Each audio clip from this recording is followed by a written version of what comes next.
There is a music. Okay. We'll give this a try. Watch it suddenly become incredibly bombastic and blow my ears out in 2 seconds here. Yep, there it is. Oh.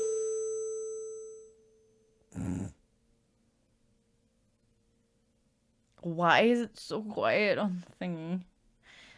Okay. Let's see what this sounds like. Do I just play as Holt? I guess I play as Holt. We play as 3 different characters in this game. Yeah, now it's like really high up. So I'm gonna turn me down. And that puts you guys in a good space. Can you guys still hear me okay? Now it's like back down to like where it was before. For you guys.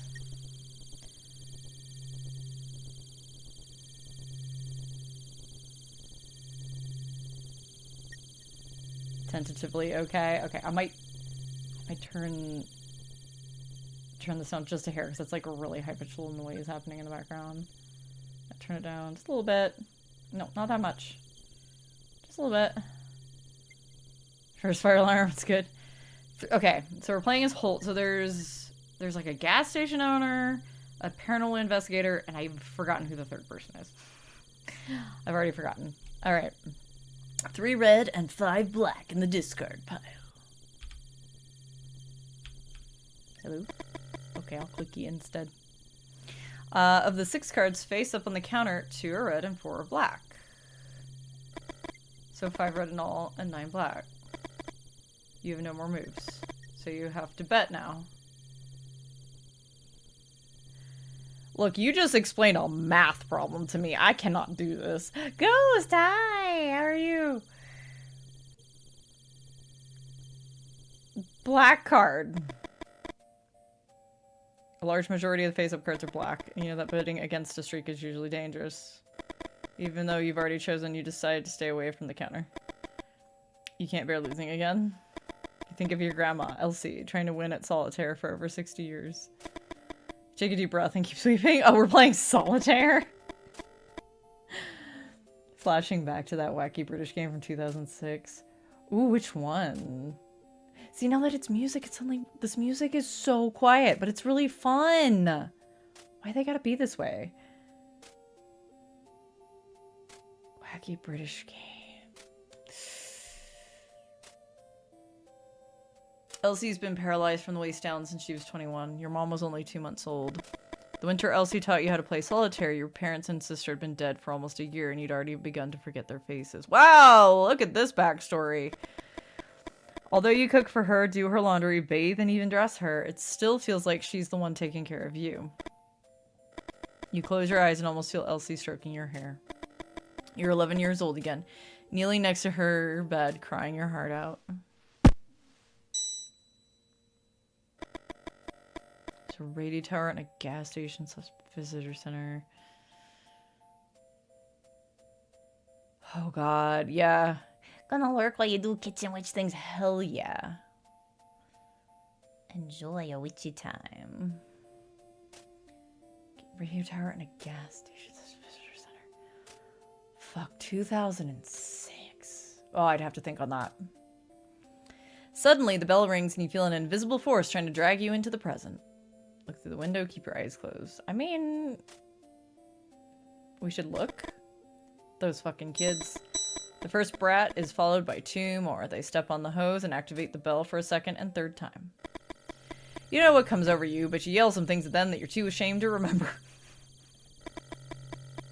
You justify yourself thinking that they might be the ones who got into your garage that night and stole some of the parts of the replica machine gun you're building. Why are we doing that? Why is that our hobby?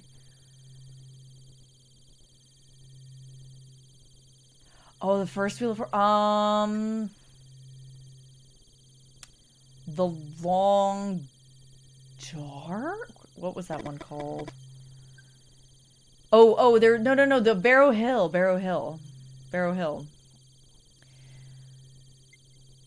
You won't let anyone mess with your project. The whining steam machine gun was the jewel of your collection. The kids yell at you, "Old freak," and laugh, sheltered by the distance. Deep down, you know that it can't be them. How would they know which parts of the machine gun were worth stealing? Anyway, that guard dog's being brought over in a few days and you'll be able to stop worrying. Check the hose. You think about what someone told you at the bar about replacing the hose with a thicker one so that it could only be activated by the weight of a car. Yeah, that sounds like a good idea. And what happens if the kids jump with their bikes and land on top of the hose with one of the wheels, you asked? Kids are always going to find some way to bust your balls, they replied. We're going back in. Yeah, we played Barrow Hill first. And then we played whatever that weird one was with the, like, sci-fi aspects. Look down, look at the shelves, and think of the solitaire your grandma taught you. Your grandma always said that everyone has their place in the world. And that people keep dancing around it without ever reaching it. To win this solitaire, you have to stop dancing. You know that the chances of winning are incredibly low. Almost zero. You can't bring yourself to turn over the next card and just... Whoop, sorry. That was a preemptive click. I didn't... Doing simple jobs builds up your self-confidence and provides you some illusion of control. Are we arranging things? Okay, from the lower shelf. I would like to grab the can and replace something from the middle shelf with it. I want you to replace the bottle. Okay. And then we're gonna place something from the lower shelf. Empty. Okay. Grab something from the lower shelf. The box. Place something from the upper shelf. The bottle. Lower shelf. Empty. There we go. Check shelves. Good. One type of product on each shelf. Simple enough. I got an achievement for that. Ooh, Men in Black showing up? What's going on? You scratch your head. This time, sorting the shelves doesn't help. You feel the same urgency as before and you can't think of anything else. Is the card going to be black? You need it to be black. Suddenly, the air seems heavy and you find it a bit difficult to breathe. 3 men in black are staring at you. Creepy. Through the window, you see a black Cadillac. Oh my gosh, please, please. Wow, this thing is so sensitive. I'm used to having to really press. Okay, men in black showing up in a black Cadillac. Yes? You wish you'd ask them how they got into the station without you hearing the door open. Or how they left the car there without the bell ringing. But that trembling, yes, was the only thing you managed to utter. The moose. The moose? After a few seconds of not receiving any response, you decide to break the silence. Ask them, I don't know what the moose is. What's up with the moose? You bought a woman a whiskey. You don't know if it's the right move, but you try to relax and be more friendly. Do you know of a more effective way to socialize? You told her the dream about your grandma. A chill runs through your body. It's been a few weeks since that night. And even though you had a good time with Martha and have no regrets, something about the way these men in black ask their questions makes you uneasy. What do you want to know? Granny in the forest. One of the men farther back lets out a cracking noise. You look at him believing he's laughing, but the man in black's expression doesn't change. Hey, Sarah. Why you want to know? No one answers. It's like they're waiting for another response. Okay, I'll tell them about my dream. My grandma's been bedridden for over 60 years, but in the dream I saw her running through the woods. Start from the beginning. And don't omit any details. You don't know if it's the way they look at you or because of a certain authority in their voice, but you tell them everything about your dream. 60 years, yeah. 5 or 6 weeks ago, you woke up in the middle of the night certain that something had happened to your grandma. You ran up to her room and Elsie wasn't in bed. The window was wide open. You ran to it and saw someone walking through the trees.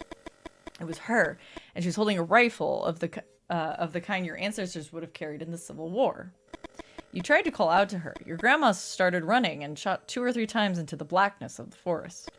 You were about to go down to find her when a winged figure with glowing red eyes appeared in front of the window and screamed. Mothman! You stumbled backwards, and after hitting your head on the bedpost, you lost consciousness. You woke up in your bed and remembered the dream almost instantly. You went up the stairs two at a time, and opened the door to her room. Your grandmother slept peacefully. On the bedside table was the glass of milk you bring her every night and the deck of cards she uses to play solitaire. During the days that followed, you tried to convince yourself that it had all been a dream, even though you couldn't explain where the little stitches at the base of your skull had come from. After a few seconds, one of the men in black speaks again. The spots on her legs predate her birth, Holt. What was he talking about? Is he referring to the dozens of moles on your grandma's legs? And what do they mean by saying those spots predate her birth? Elsie always makes the same joke when you sponge her calves. Be thankful that you have to clean my legs and not my grandfather's. According to what she told you, her granddad had been shot dead by an experimental weapon in the Civil War when his legs were ripped to shreds. The winning steam gun, son, a machine gun that doesn't appear in any book. You think about the replica you were putting together in the workshop, and you wonder if it was the men in black who had stolen those pieces. You're not telling anyone else about this visit, Holt.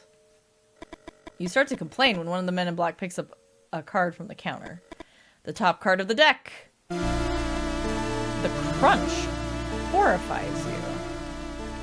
The teeth of the man in black seems to tear more than simply paper. Creepy. Desperate, you throw yourself under the counter and look for the card. Your heart is pounding. You look out the window and you don't see the Cadillac. You walk to where the car was parked a few moments ago. You step on the hose. And the bell rings. What the fuck? Jack of diamonds. Motherfucker, it's red. Think about the edge one of the men in black tore off. And you remember the noise he made when he chewed it. Was it a threat? Look, all I could think when they got like a real creepy there with the crunch and everything, all I could think of was Twin Peaks season 3. Got a light? A warning? You wonder if you should tell your grandma everything that happened or just keep your mouth shut. And keep playing solitaire with a marked card.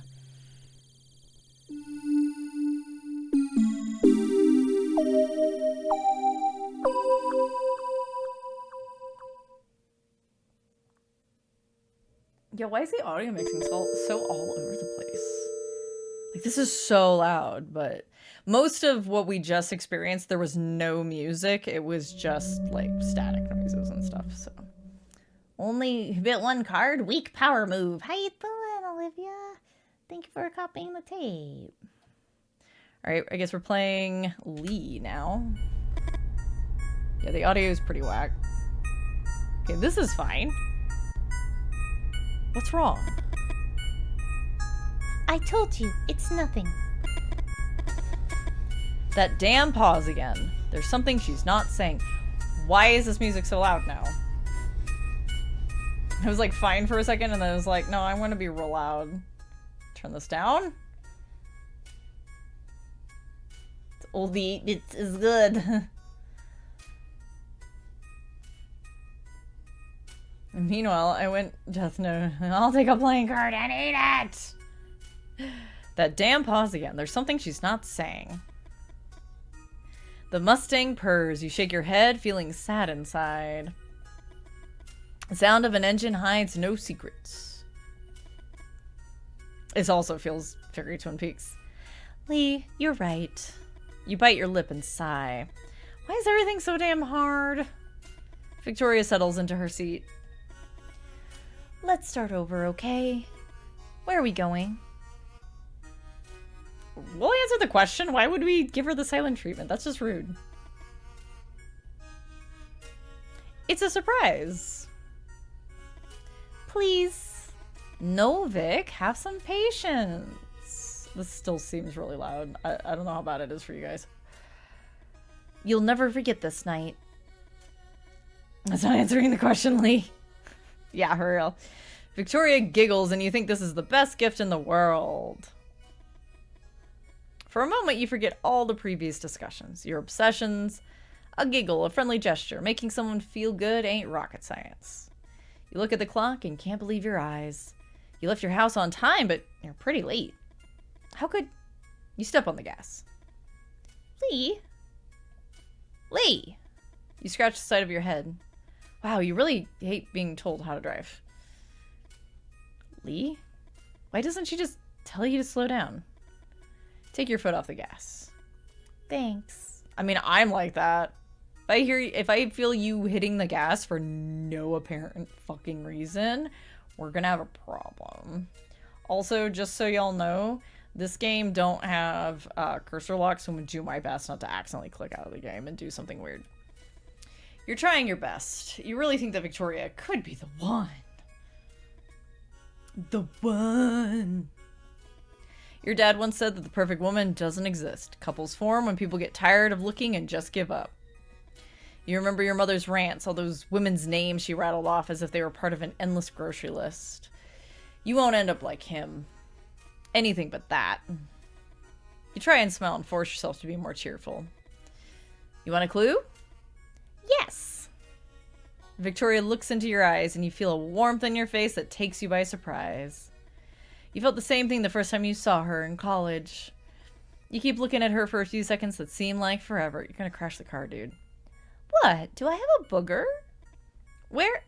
You can't help laughing out loud and have a hard time containing the urge to kiss her.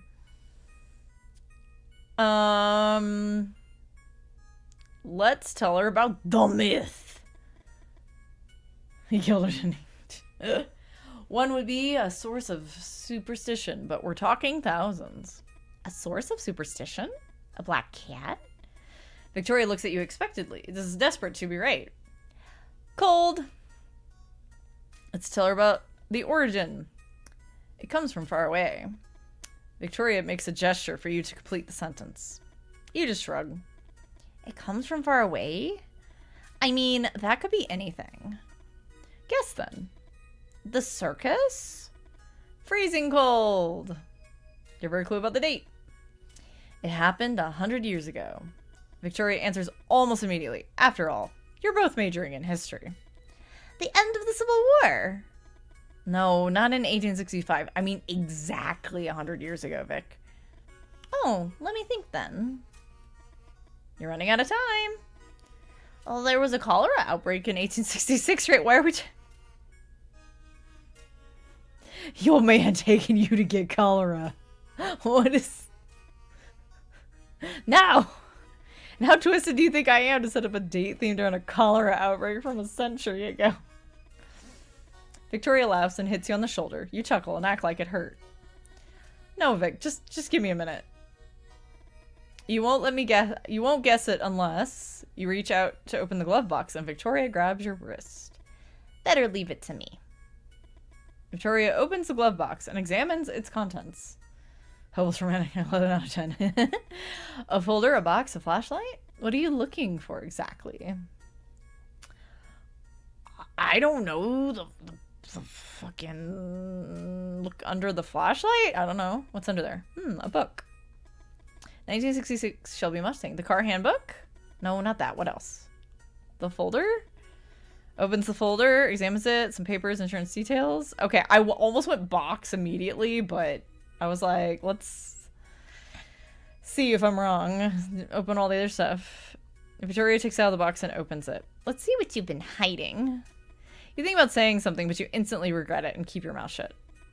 A spare change, a lighter, a pack of cigarettes. Nothing to worry about, I reckon. Keep looking, please. Tell her to see if there's something more. I already got everything out. 1 second, there's this too. Victoria stretches out her hand and you finally grab the map you wanted. It was fully against the bottom of the glove box. You start talking and Victoria interrupts you. Also, by the way... Ah, okay, so if we... Oh, this is good to know. Those times where I, like, clicked too early. Also, we should save. Those times I clicked a bit early, I can be like, the script. Hold that thought while I put everything back. You put the map on the dashboard while Victoria puts away the folder, the box, flashlight. Vic, you know I like it tidy in there. Huh, very funny. Vic flicks through the book she found. Red Badge of Courage? Haven't you read this book 1,000 times already?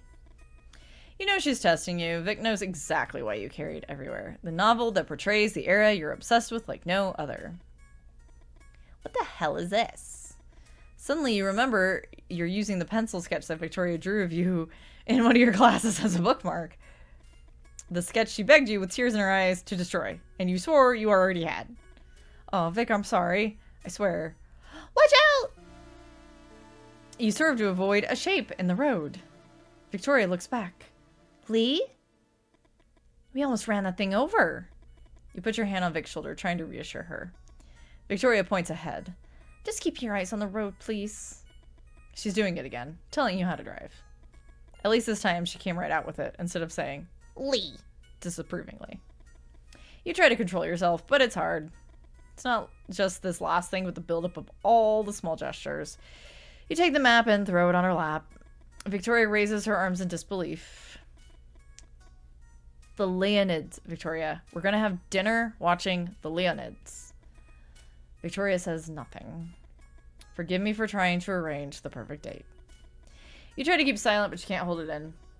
A meteor shower. A phenomenon associated with the passage of the Temple-Tootle comet every 33 years. Victoria keeps staring ahead. In 1866, there was one of the most spectacular meteor showers ever recorded. I saw some lithographs in the library. Victoria doesn't even move. Everyone makes a wish on a shooting star. Imagine how many wishes you can make with thousands of stars shooting through the sky. Victoria settles in her seat. You know what, Lee? Shut up! You've never heard that tone from her before. Just keep quiet until we reach. She pauses as she examines the map you threw on her lap. Holt Station? You feel your heart pounding. Your hands are shaking. That's what she wants? For you to keep quiet? For you to not say a goddamn word? Your hands grip the wheel tight. All the preparations you made for tonight. Your friend Freddie had worked out the ideal place to see them in all their splendor away from the city lights. And when you noticed that Holt Station was inside the area, you didn't hesitate. But now Vic ruined it. What the fuck? Something hits the Mustang's antenna. Oh no, not the baddie! No! The hell was that? Stop, Lee, stop! I stopped the car.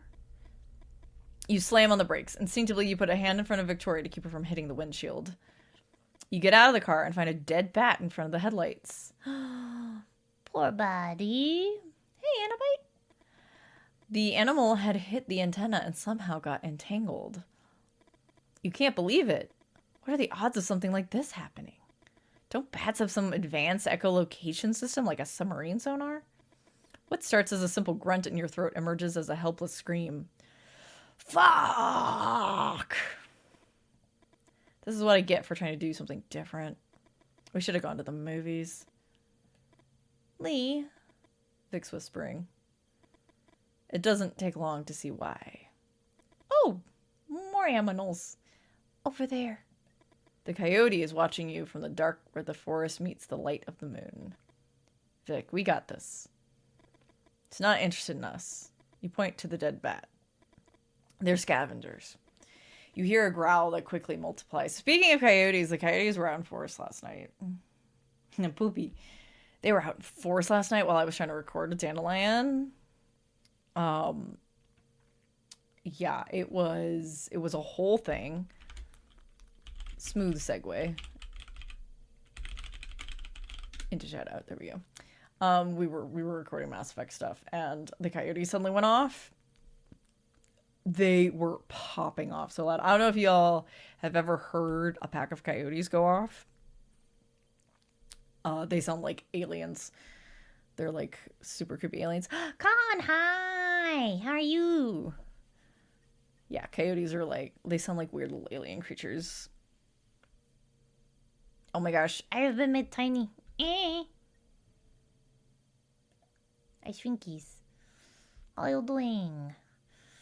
You hear a growl that quickly multiplies. Oh no. Suddenly you're surrounded. It's not the first time you face coyotes in these woods, but you aren't taking any chances. When I say run to the car as fast as you can, you try to recall the advice you've heard for situations like these. Make lots of noise, wave your arms around when the coyote in front of you approaches. Yeah, yell and gesture, because it'll scare them off, or it should. Yell at one of the coyotes on this side of the car. Yeah. Yell at the coyote. Well, the one to our right is the closest one. Another coyote advances. You look into its watery, bloodshot eyes. Something is wrong. Something is wrong with these coyotes. Yell at when the coyote's on this side. The one in the center. Average construct moment. Walks in, waves, pushes you into magic shrinking flowers.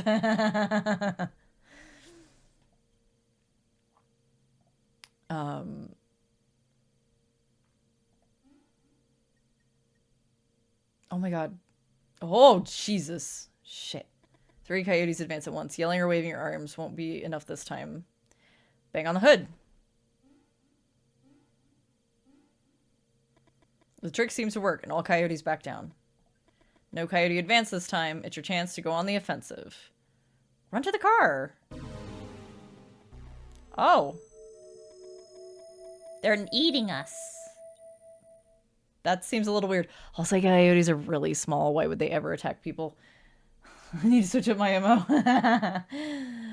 We're doing okay. Mothmen 1966 won the Wheel of Horror today, so.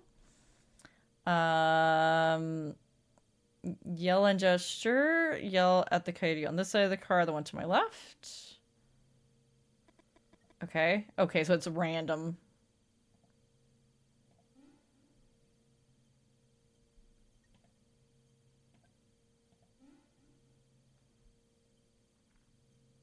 Okay, shit. This time we need to bang on the hood.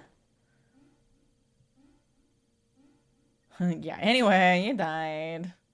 Trick seems to work and all coyotes back down. No coyote advance this time. Your chance to go on the offensive. Throw a stone. Crouch down and find 4 stones. You pick them up.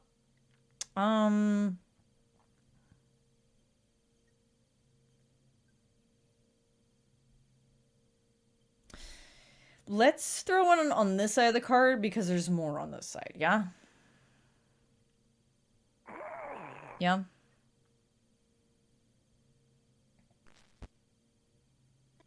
Stone flies to the left of the coyote, making the one closest to it also retreat. Let's go. Throw a stone. Throw it at one of the coyotes on the other side. The one behind you. Yeah, the one behind me. Coyote retreats. Throw. No, I wasn't actually trying to do that. Hello? I was trying to throw a stone. Oh my god, please. This is boring. This is boring. You should probably start people not this far back. You should start it at the choice. I'm just saying.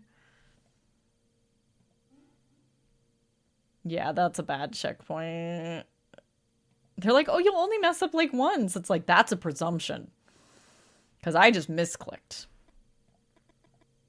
And I didn't save because I didn't think it would be a problem. I didn't expect to misclick. Okay. Okay. Alright. We're going to throw a stone. The one on the left, because that made 2 of them run away last time. And then we'll save.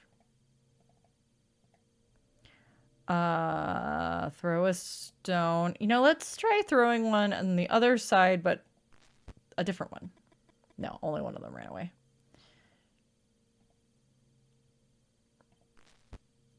Okay, one less coyote to worry about. Like, I get that it's at the start of the fight, but it's so long. Yeah.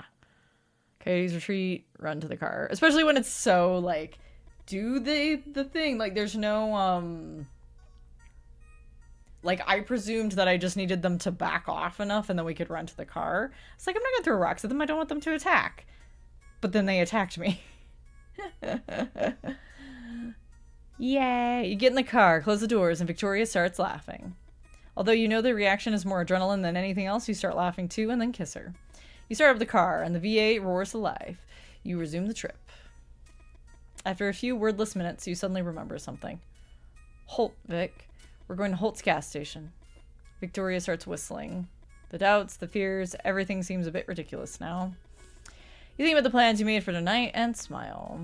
You really like to hear her whistle. Yes, inflicting pain is more likely to anger wild animals. Yeah, especially a small, like a group like that. Like, that's gonna get them to attack you because you're throwing them one at a time. Like, if you just, like, threw a bunch of stuff out to startle them, that would be different. But if you're, like, throwing a rock at a time, they're gonna be like, fuck this guy.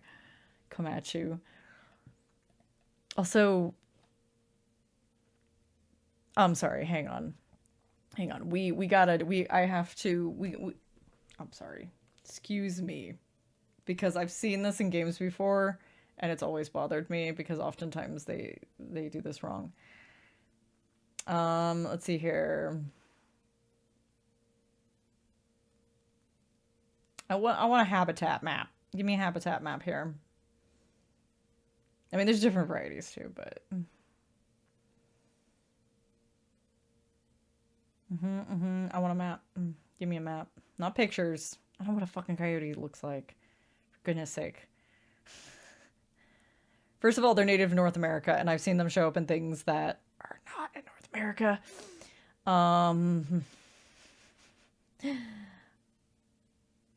Okay, so there's different... I wonder what variety this is.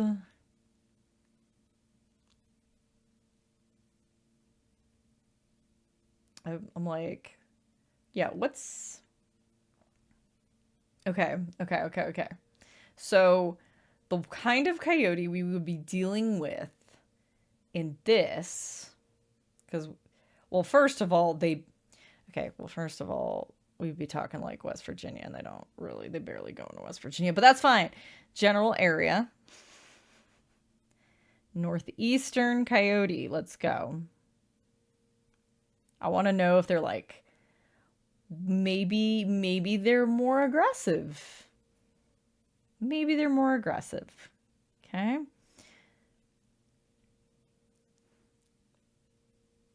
Northeastern coyote.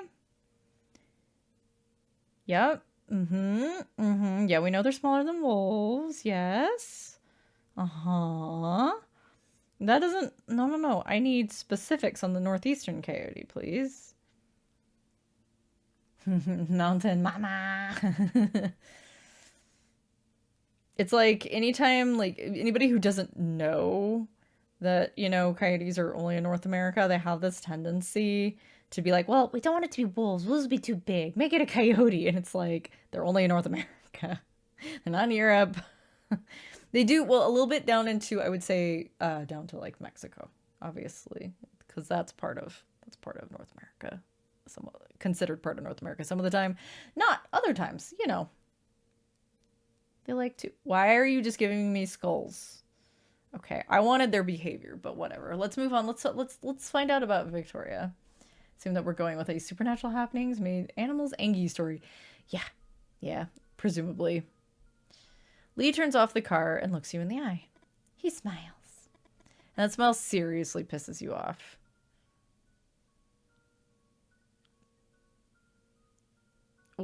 I don't know enough about her character to know... Like, why would I tell... That's just rude. Like, even if it does annoy you for some reason, like... Like, is this an invitation? You know what? Fuck it. Before you can open your mouth, Lee taps you on the leg.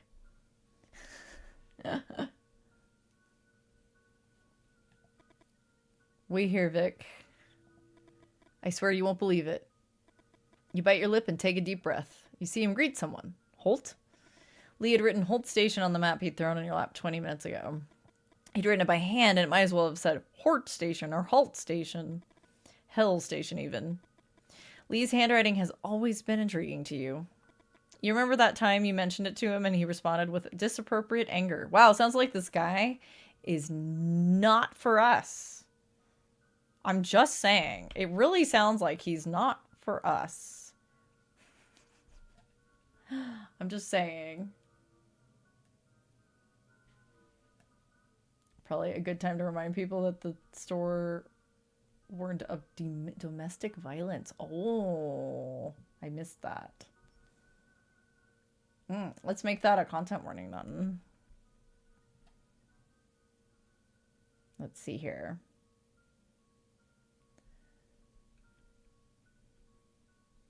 The game includes dialogue pertaining to adult themes, including women's reproductive health and domestic violence. Some users may find disturbing. Awesome. You know what? Hang on. Can I please? Wow, really? Really? Oh, it's doing that thing. Let me try posting it.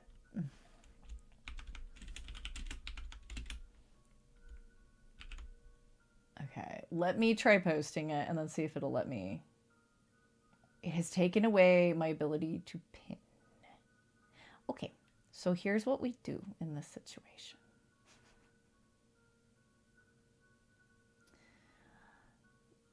Sitting here listening to the soundtrack of Don't Like Cry the reboot. Can't hear the puns and jokes. So I can't hear the puns and jokes, you know what I'd say.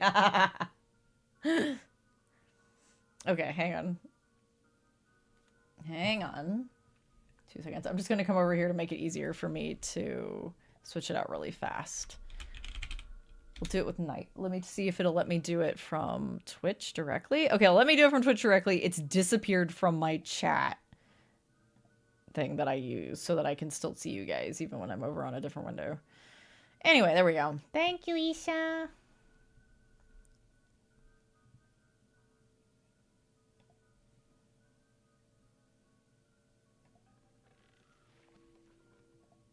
Yeah, give me my game back. Here we go. I'm helping. Yes, you are. I always like to have those. I must have missed that when I was originally going through the game stuff. Nonsensical rant involved several philosophers of language, and all because you told him his handwriting was dreadful. But you now know where those reactions come from. That night you two got drunk by the lake, Lee told you that his father would have wanted to be born ugly. After the initial surprise, you couldn't stifle a belly laugh, and Lee looked down. For a few minutes, he didn't want to tell you anything else. You finally convinced him to continue. I always got what I wanted just by smiling. I didn't click. Ugly people have to develop other muscles. Unfortunately, those other muscles are the ones that last. You couldn't believe those words had come out of the mouth of a flesh and blood human being. Maybe some poorly written character from a cheap romantic novel, but Lee's father? You picture Lee that night throwing pebbles from the shore while telling you everything about his father's teachings. All that frustration. Was that the night you got pregnant? Uh-oh. You'd both been drinking.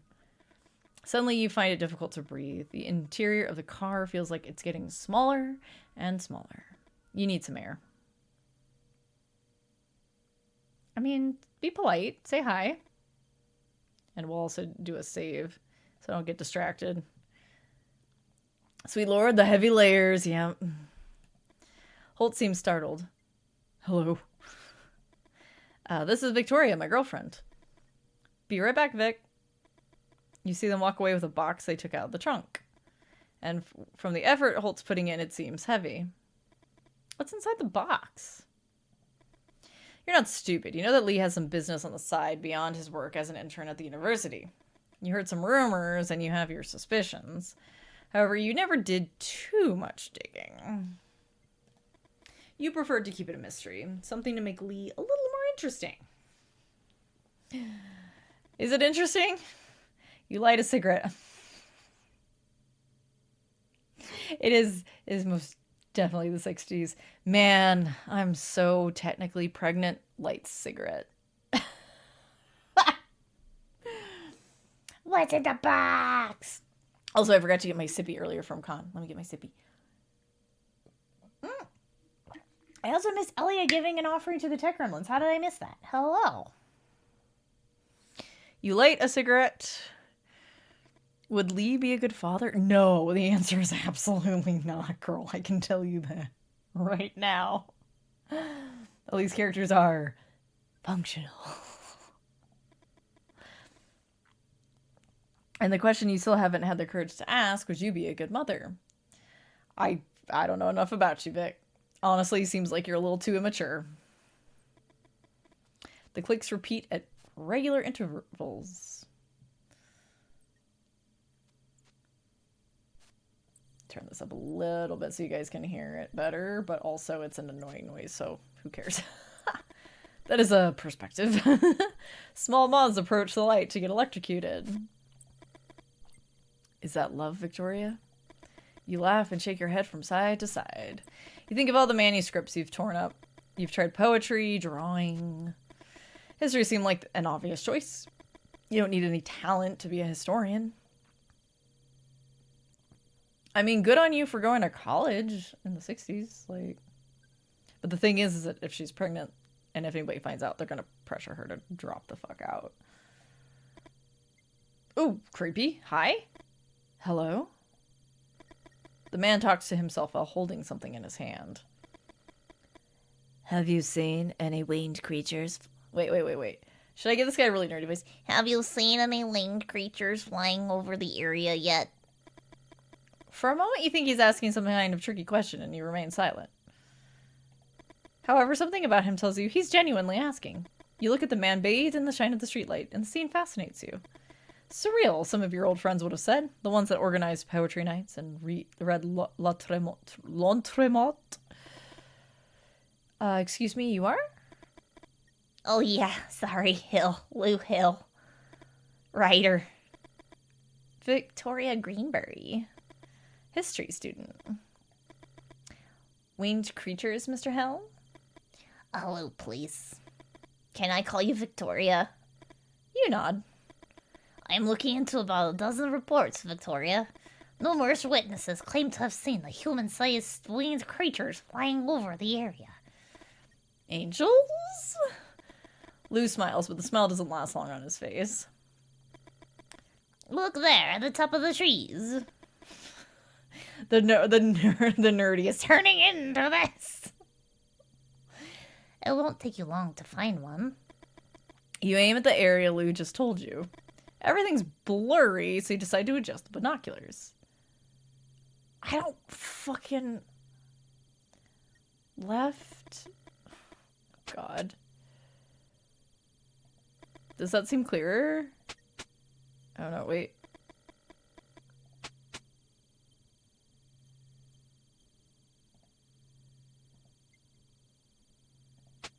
Oh god. Oh. This is hard. Okay. No, how do I hate this. Why did it go that far back? Yeah, which is better, 1 or 2? It made it all messy. I hate it. I don't like this. I hate this puzzle. I already hate this very much. I have them both at the same spot, though, now, so maybe I can... There we go. Oh. What the? It was just a second, but you think you saw something up there. Was it suggestion? I don't think they're angels, Victoria. But before I tell you my theory, I need your help. Could you draw in this notebook what you just saw? Sure. At any other time, you'd have refused with some witty comment, but there's something about Lou Hill that invites you to play along. You wonder if the fact that he presented himself as a writer had something to do with it. Alright, let's start with the body.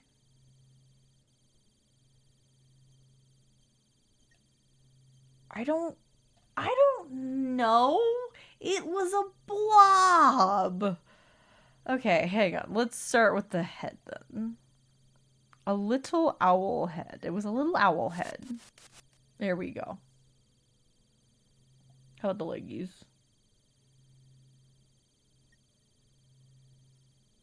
I didn't see any legs, by the way. Okay, I'm allowed to redraw, so...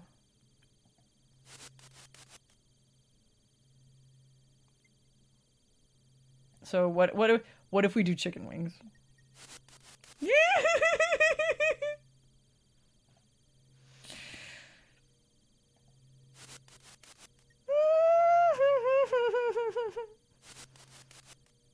Here. Before giving it back, you write some notes, further describing what you saw. Lou hadn't asked for them, but somehow they make you feel less anxious. You never felt confident about your work. Oh my gosh! Oh, the cat is jumping and I'm getting raided. Hello? After party raid. Let me make sure I catch this. Hello. Hello, Faye. Hi, Motley Faye. How we doing?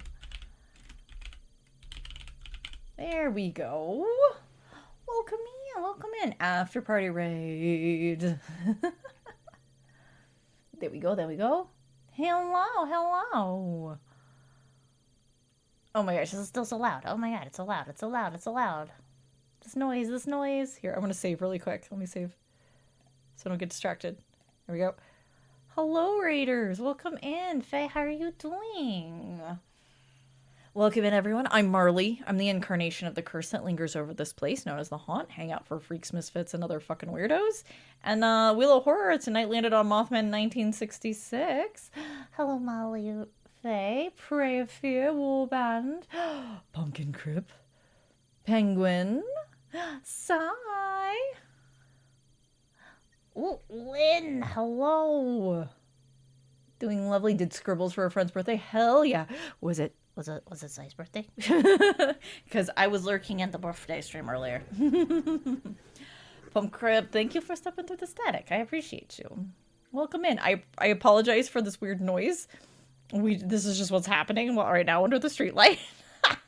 It's very low, so I don't think anybody can hear it very well, which is good. It's kind of obnoxious. Oh, we made an accurate drawing of the Mothman. Let's go. We did it.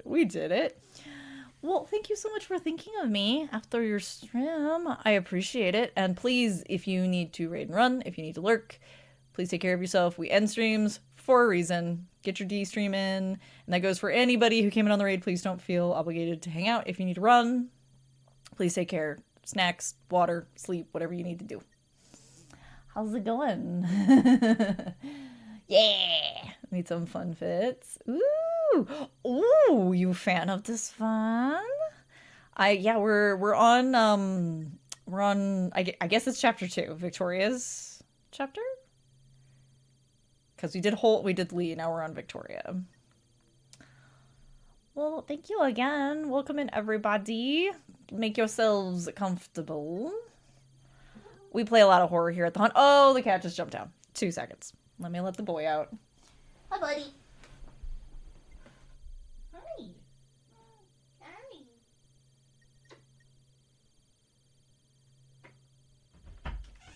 There you go, buddy. He'll probably be back in like 5 minutes, but that's okay.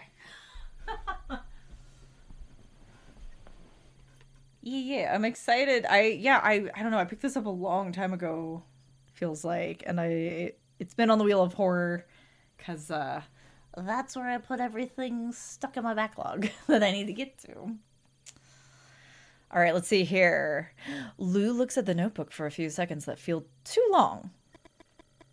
You think about that time you showed your sketches to your art teacher and how he embarrassed you in front of the rest of your class. Uh-oh. Motherfucker. What? Sorry. I was talking to myself. Can't help but blush. Victoria. Who's that nerd you're talking to? For once, you're glad to hear Lee's voice. Dump his ass. Pray of Fear, thank you for stepping through the static. I appreciate it. All good. Although he seems to be talking to you, Lee keeps staring at Lou. Red flags, red flags. They're waving right in front of your face, girl. Lou Hill, writer. Lou holds out his hand. Lee Miller, historian. Lee walks over and puts his arms around you, his back to Lou. Wow, fuck. Red flags, red flags. Dumb his ass. Going to sleep. Have a good night. Get some good rest. Yeah, fuck this guy. Jesus. You know he must have been annoyed that Lou introduced himself as a writer. Although it's hard for you to admit it, you like to be hugged. You feel safe. You think you would also feel safe in your grandmother's arms or in the arms of any other strong women in your family. But the heat of Lee's body, the hardness of his muscles... You remember all those biologist arguments you hate so much and you can't help but smile. Somebody, help. I can't see through all this red cloth everywhere. I know. It's like you're cheating when nobody's looking. Come on, Vic. Let's see the surprise. Close your eyes. No. Always so nice, Vic. Fuck you, dude. Lee might be insufferable, but this time you feel he's right. You walk in silence to the back of the station. No, I don't close my eyes for nobody. So, what do you think? Lee's smile stays put. Why doesn't he lose that damn smile? A romantic dinner for two under the same meteor shower that amazed our ancestors. There's a poopy on a leashy. Is that the guard dog? You instinctively put your hand to your belly, and when you realize it, you quickly put it in your pocket. You look at the dog tied to the post. Ferocious. The dog growls into the dark.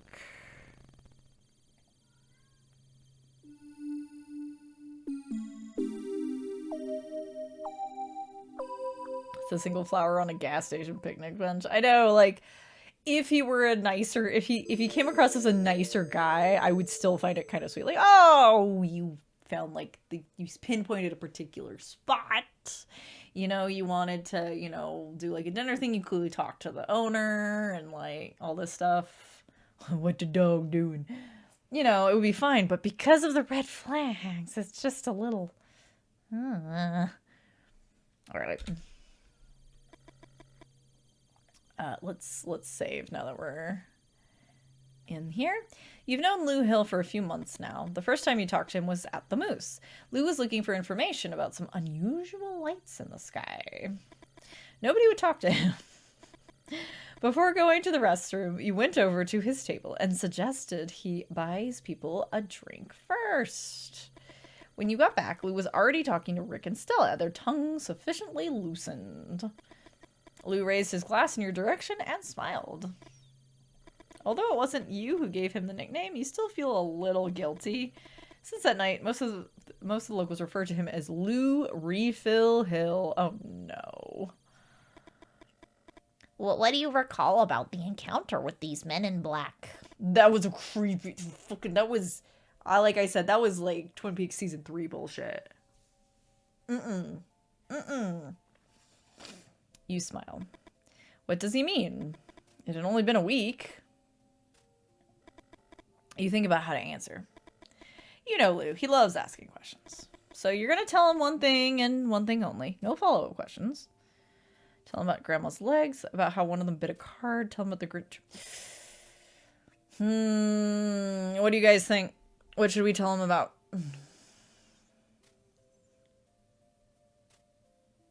I did make a save in case this affects anything later, but...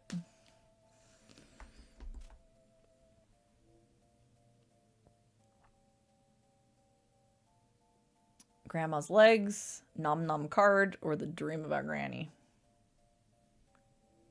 I mean, he asked about the man, so describe the card eating weirdo. That's what I was thinking.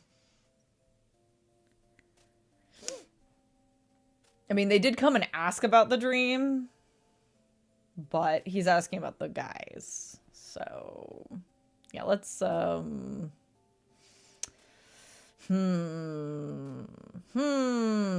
not about Grandma's legs. That's, like, not useful. These are technically the only, this is sort of related to the Men in Black. This is actually related to the Men in Black. Let's tell them about the card thing. Like I said, I made a save so we can always start rotating. One of the men in black bit a card and told me not to tell anyone anything about the visit. I added extra words in there, sorry. That's what tripped me up. Lou listens carefully. He seems to hesitate, and you seize the opportunity to change the subject. You know, otherwise he'd keep asking about the encounter all night. Red or black? What? The card. Red. You turn over the card. It's red. Good. It's the solitaire my grandma taught me. No one could ever win it. Lou suddenly seems interested. And how do you play it? Yeah, explain it. Rules are simple, but winning? There's a reason why it's called the impossible solitaire. Let me show you. Oh boy. Here we go. Here we go. The objective is to move every card from the board to the discard pile. Of course, you can move any card whose rank is one higher or one lower than the topmost card in the discard pile. So let's say there's a 5 in the discard pile. You can either place a 4 or a 6 on top of it. And remember that if there's a king in the discard pile, you can place an ace. Ace comes after king, and the opposite is also true. So, 28 cards to move seems easy enough, right? Oh, sweet Jesus, you're gonna make me play this? Okay, give me 2 seconds because the cat is yelling. I'll be right back. He's doing that thing where he's like, I want to go do a thing. Oh, my buddy doesn't want to play with me right now. Now I'm lost. I don't remember what's going on. Ah. I'll be right back.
Ooh, you alright there, buddy?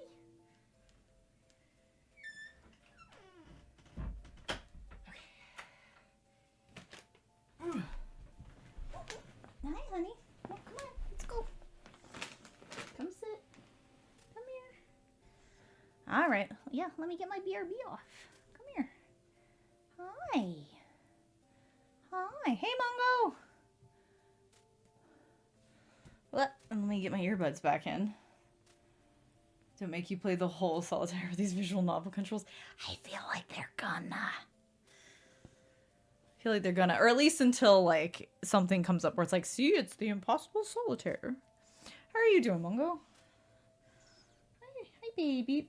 The cat is very confused. He, like, wanted in, but then he also is, like, he's doing that thing. He doesn't know what he wants.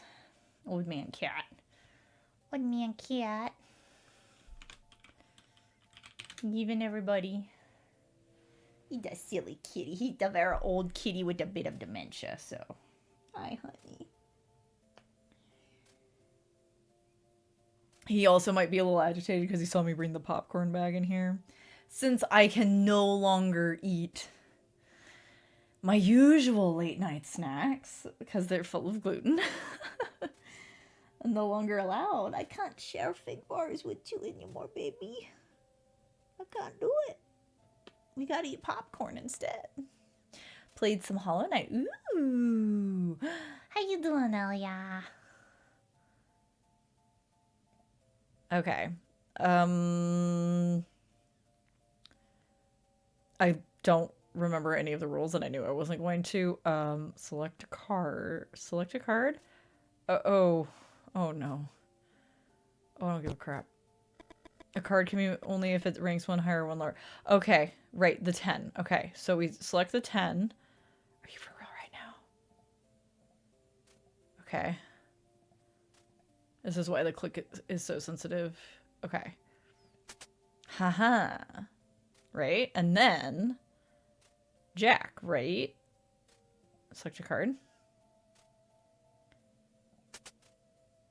Okay. Oh, I guess we could have also done the 9, When you're stuck, you can turn over a card from the stock to the discard pile. But to turn it over, you need to make a bet first. Black or red, which one is it gonna be? Lose the bet, you lose the game. Well, it's really even right now. That son of a bitch is almost unwinnable. Bet red. Ooh, look at that. I did it. Okay. I really like this music. I wish... Hang on. I'm gonna crank it on OBS so you guys can at least vaguely hear it. I don't know why this particular track is so low. It's the best one so far in the game. I really like it. Okay, so we can go anywhere with this. So we could do a king. Yum. Haha. Okay. But it has to be one higher, one lower. It can't be the same, right? Let me double check. I think that's true. Yeah, no, that's a no. No, that's a no. Okay. Okay, we have to turn it over. Bet black. I lose. Okay, we're good. That is an interesting game. It's just a little tricky to play with the visual novel controls. It's an interesting card game, though. You hear barking from the back of the station. I got an achievement for losing, so hey. Let's go. Oh, there we go. Buddy Boo's curling up in my lap. Hi. Trent. Ooh, new name? When they brought him in, they told me his name was Chase. Fuck it, it's Trent for me. Oh, it's the dog. You know Trent, right? From the Moose? Tall, prominent belly, and a scar parallel to the growth of his beard. Oh, or not? You laugh heartily. Lou Hill... Sorry, I didn't do Lou's voice. Lou Hill might be a bit of a pain in the ass, but no one could deny that he was good with descriptions. You think about the book he's given you.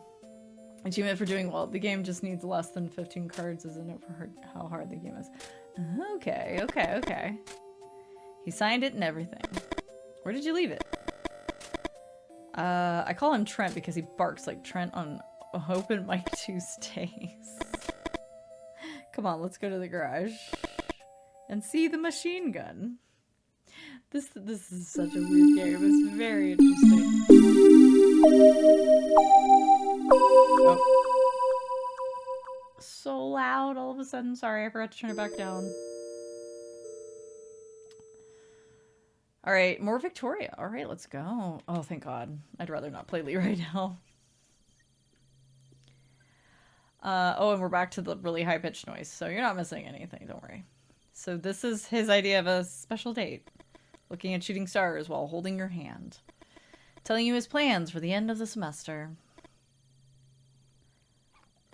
You can't stop thinking about the raw strength of the hug from a minute ago, or how he scared the coyotes away by yelling and throwing stones at them. You think about your friend May, all those dark fantasies she told you about. Holding hands like this, smiling and talking and looking into each other's eyes, feels like giving up, doesn't it? You know you're to blame too. Aren't you playing the perfect girlfriend role? Don't you make eyes at him? Don't you say love whenever you call him? So is this it, Victoria?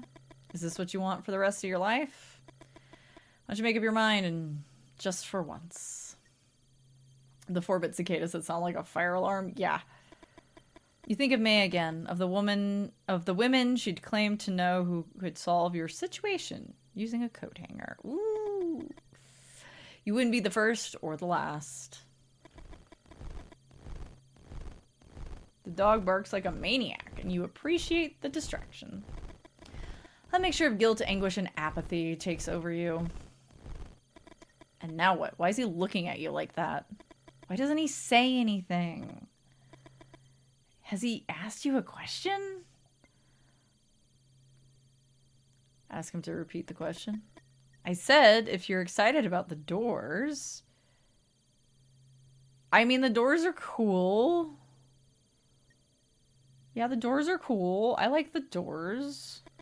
Of course you're excited. The Doors, Victoria. Freddie told me they're about to release their first album. It seems like they'll be playing in New York. Are we going to see them live again then?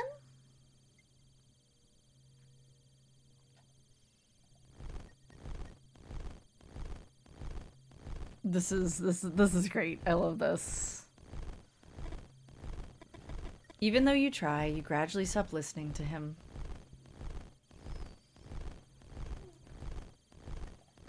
Hesitancy returns and all those questions. And the fucking dog won't stop barking. What had been a distraction is now driving you crazy. Have that on my living room. What the hell is wrong with him?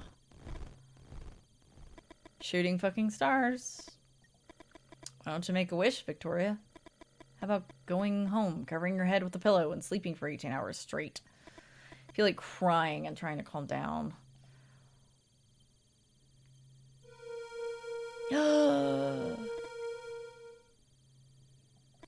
Those eyes. That creature you thought you saw in the treetops with Lou's binoculars. Had it been real? Not just your imagination?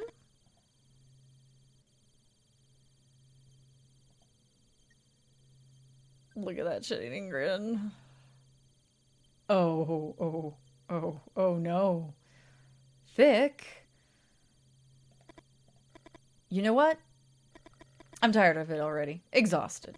I've been trying and trying for more than 10 minutes. Can you tell me what's wrong with you? You stay silent.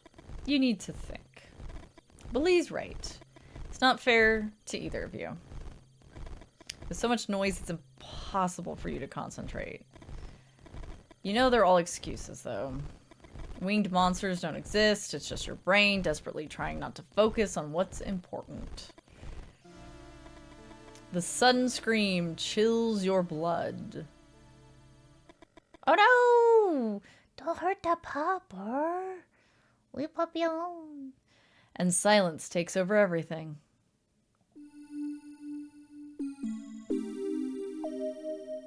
The dog is like, I've been trying to tell you that it's right there for like 10 minutes.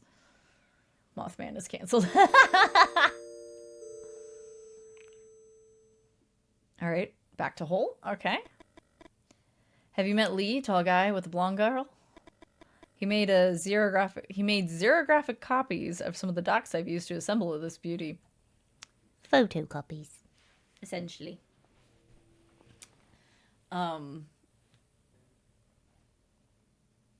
Actually, didn't Xerox specifically, like, it was just Xerox. Like, Xerox, like, had a corner on the market back in the day, and they actually discouraged people from saying they were Xeroxing things versus that they were copying things. Because for whatever reason, they just had this idea that it shouldn't, they weren't the only ones in the game. I don't know. It was a weird thing that they decided they didn't want people to just to associate it with only their name, which worked against them, didn't it, in the long run? Because we think of Xerox paper, but we don't say we're Xeroxing something anymore. We say we're making a photocopy. Oh, Mothman, I know a video about him that's really good. Ooh. We do have one. There's a bit of a it's like I have a little safety thingy on there because I know you're all right, Jack. but like I have a little safety thing on there, so like If you save up your points, you just do a little redeem, and then I send you the link. just is like an extra thingy for any random people who come in who maybe don't have the rest of chat's best interests in mind. So, but we do have one. We do have one. You're also welcome. Ah, yay! I was gonna say you're also welcome to just whisper it to me. My whispers are open, so I will get that for you. Let me hang on. I gotta make it so y'all can't see my screen since I've got this. I've got the scuff version set up to make things easier for us tonight. Here we go. 2 seconds. Let me get that for ya.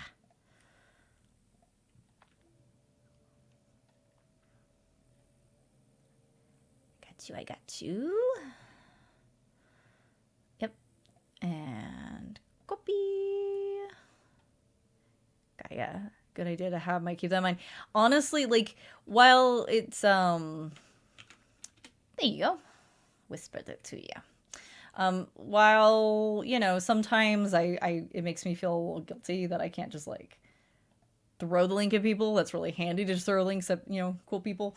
But yeah, it's just, you know, it's an extra step I learned from another streamer, and it has who's much bigger than I am, but like it has always worked really well for them as they grew over time to like have that from the start as just a thing of like, you know, just save up your pointsies, and if you have a hard time saving up your points or some, you know, and I know that you're a regular or something, we can work something out. It's no big deal. But like just as a general thing. Anyway. Made 0 copies of some of the docs to assemble this thing. Why are you obsessed with making this thing that killed your like great granddad? Where did he get the docs from? You bite your lower lip. Do all writers ask so many questions? I mean, they might. Lee works at the university in the history department. Lou adjusts his glasses. You don't know why, but that gesture irritates you. The whinins don't work like a normal machine gun. Yeah, you don't want to make the amount like too high because you don't want anybody to feel discouraged if there's someone who, you know, like lurks a lot and hops around streams, you know. But it's helpful. It's also helpful for smaller folks like me because I don't have like a big mod team, you know, keeping an eye on stuff when I'm not around. So anyway, normal machine guns use gunpowder to fire projectiles. What does this use? Yee. Oh, yay! Yes, let's do it. I got you. Real quick. Hehehe. Come in. Yay.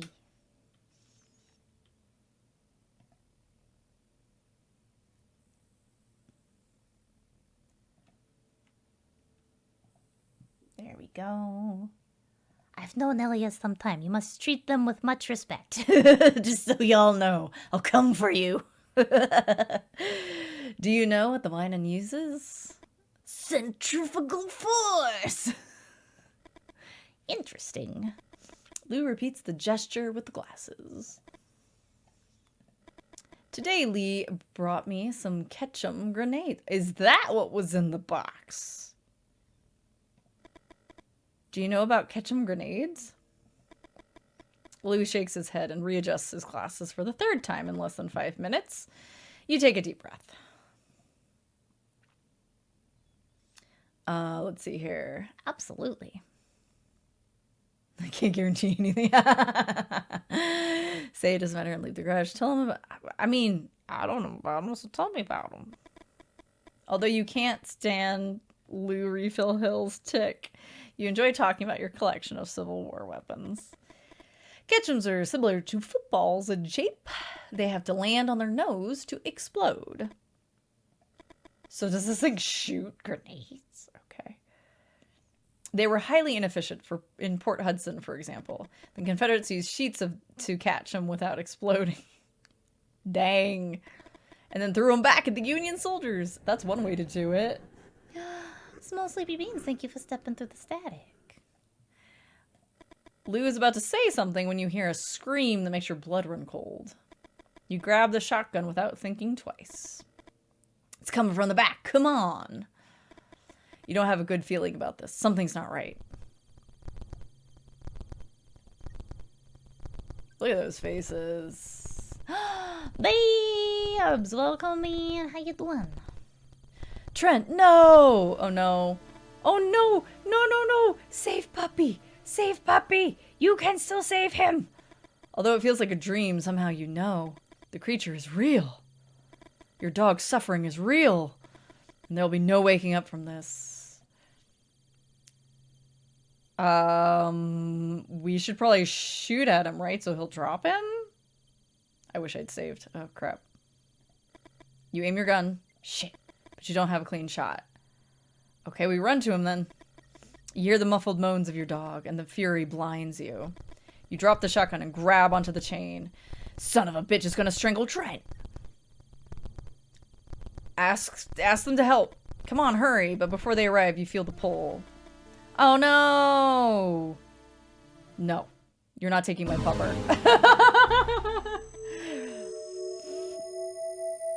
We're not doing that. You're not taking the doggy. Oh. I guess we have to let go. It's pretty far back. I don't care. We're not letting the doggy die.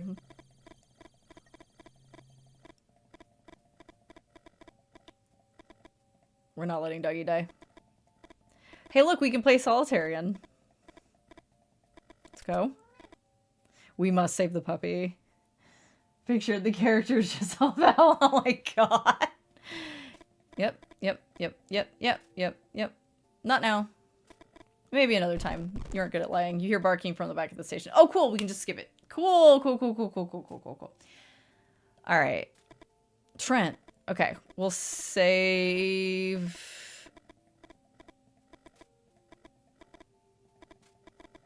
Oh, wait. We're going to the garage first, right? Okay. We'll save at the garage in case I have a misclick. Hey, Ruticorn! How's it going? Okay, back to Victoria. We gotta have the Victoria scene. Oh, right, I wanted to rotate just in case we wanted to return to the choice with the dream and all that. Okay, yep.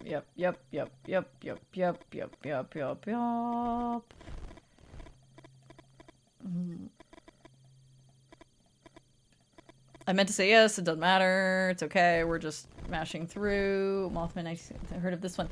It is designed to be like a pulp fiction type of deal, but with like 80s video game graphics. It's Mothman. It's a land and meteor shower. Historical accuracy. The Winans was a real prototype weapon using a steam engine to spin out bullets without gunpowder. Interesting. Okay. Yeah, it's been cool so far. This poor girl's she's in an iffy relationship that is absolutely headed towards domestic violence. So we're all sitting here like, dump his butt. Get rid of him. Yeah, he's gonna be mad at us that we're not talking. Dog won't stop barking. Mothman attacks. And due to being unable to match gunpowder weapons in accuracy or firepower. Just put the whole man in the trash can. Yeah, honestly, we're at a gas station. Just put him in the dumpster. Okay, we're gonna save again just to make sure in case I have a misclick. Do do do do do do do do do. He got the copies. Boop a doo boop boo. It's okay. Do do do do do do do do do. Yeah yeah do do do do do. Tell me about the grenades. Do do do. Okay, and then we hear Pupper going off, and things look scary. Okay, here we go. I mean, we might still not be able to save him, but we're gonna try. I'm not giving up. Feels like a dream. Somehow you know the creature is real, your dog's suffering is real, and there's no waking up from this. Okay, we know shooting the creature doesn't help, so we're just gonna run to Trent.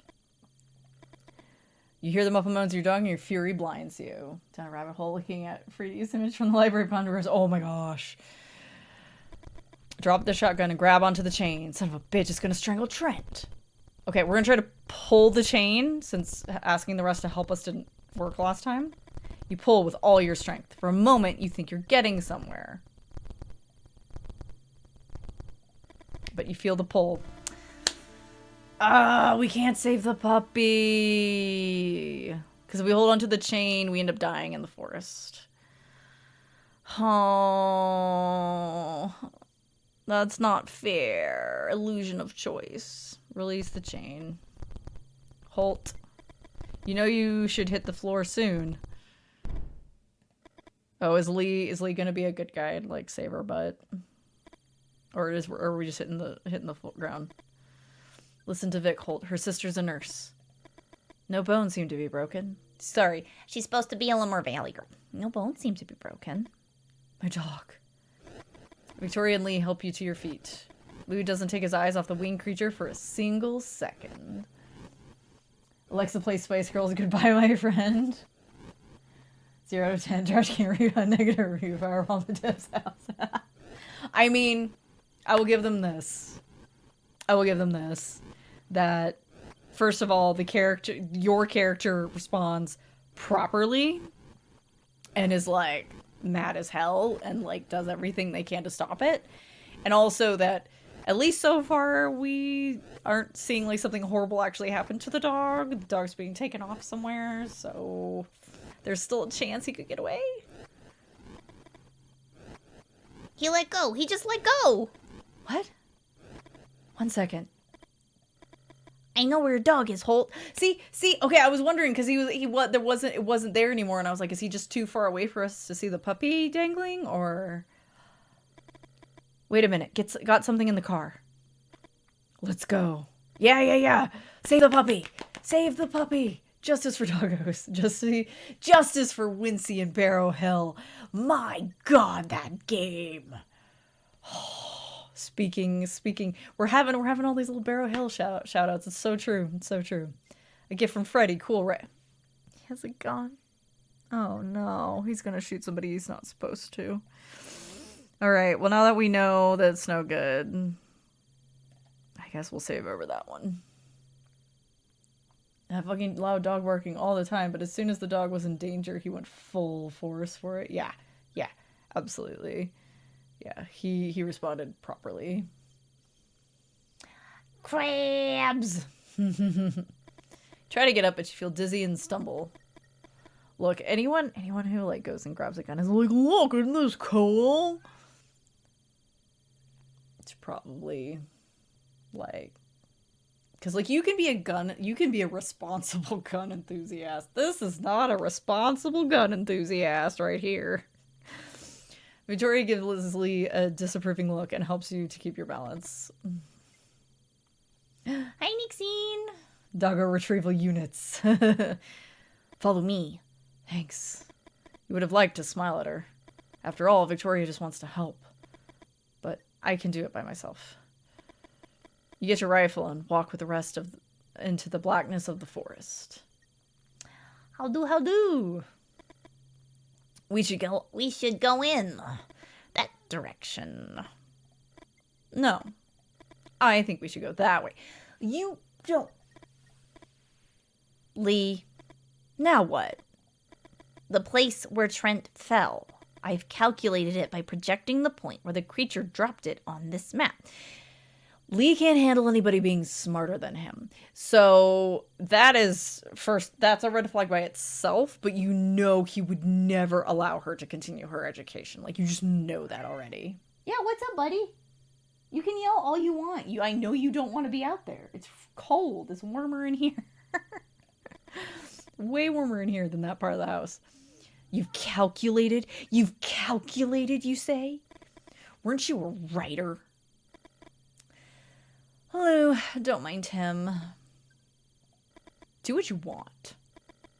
Constantly checking the map, Lou leads the group on. Also, you also let the creature fly away. Why are you arguing about the direction? We should be close. There. Your heart is pounding. Please. Compress his chest. Use both hands, just like that.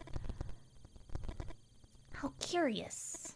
Did you know that the cardiopulmonary resuscitation procedure was discovered by Dr. Knickerbocker while he was trying to save a dog? As he speaks, Lou carefully examines the tops of the trees. It was at Johns Hopkins University. Victoria rests her hand on yours and moves her head from side to side. You stop pressing, and a few tears roll down your cheek. The interesting thing is what happened to the dog afterwards. I'm not going to yell at this guy. He's just... This is how he's dealing with the situation, and it's probably making him feel better. So I'm not going to tell him to shut up. But Victoria is. Shut it, Lou. Lou adjusts his glasses. You know what? That's fine because Victoria doesn't know him as well. Better if she says it. You were too afraid your voice would break to say thank you. Why did you run when it had Trent by the neck? Why didn't you try to blow its brains out? You know, that's just the guilt talking. I mean, I did, and I couldn't get a shot. And that maybe there was nothing you could have done differently to save him. Lee, have you seen Lee? You stand up and look around. Lee's gone. Bom, bom, bom. Hey, CK. Self-care. No, not at all. Please, don't apologize. Y'all, we all got our lives. Never apologize if you can't sweep by. Don't even worry about it. We love to see you, but we all got our stuff going on. And maybe he's dead. Damn it. We're going to play as Lee now. Okay, let me get my sippy in. I mean, between these three characters, if I have to sacrifice one of them, you know it's going to be Lee. Yeah, CK's here. Doing the self-care. All right. I almost just like stopped and was like, you know what? I'm going to open the popcorn. I'm just going to sit here some popcorn for a while. You walk faster to keep your thoughts at bay. What the hell is wrong with her? Why does she even listen to him?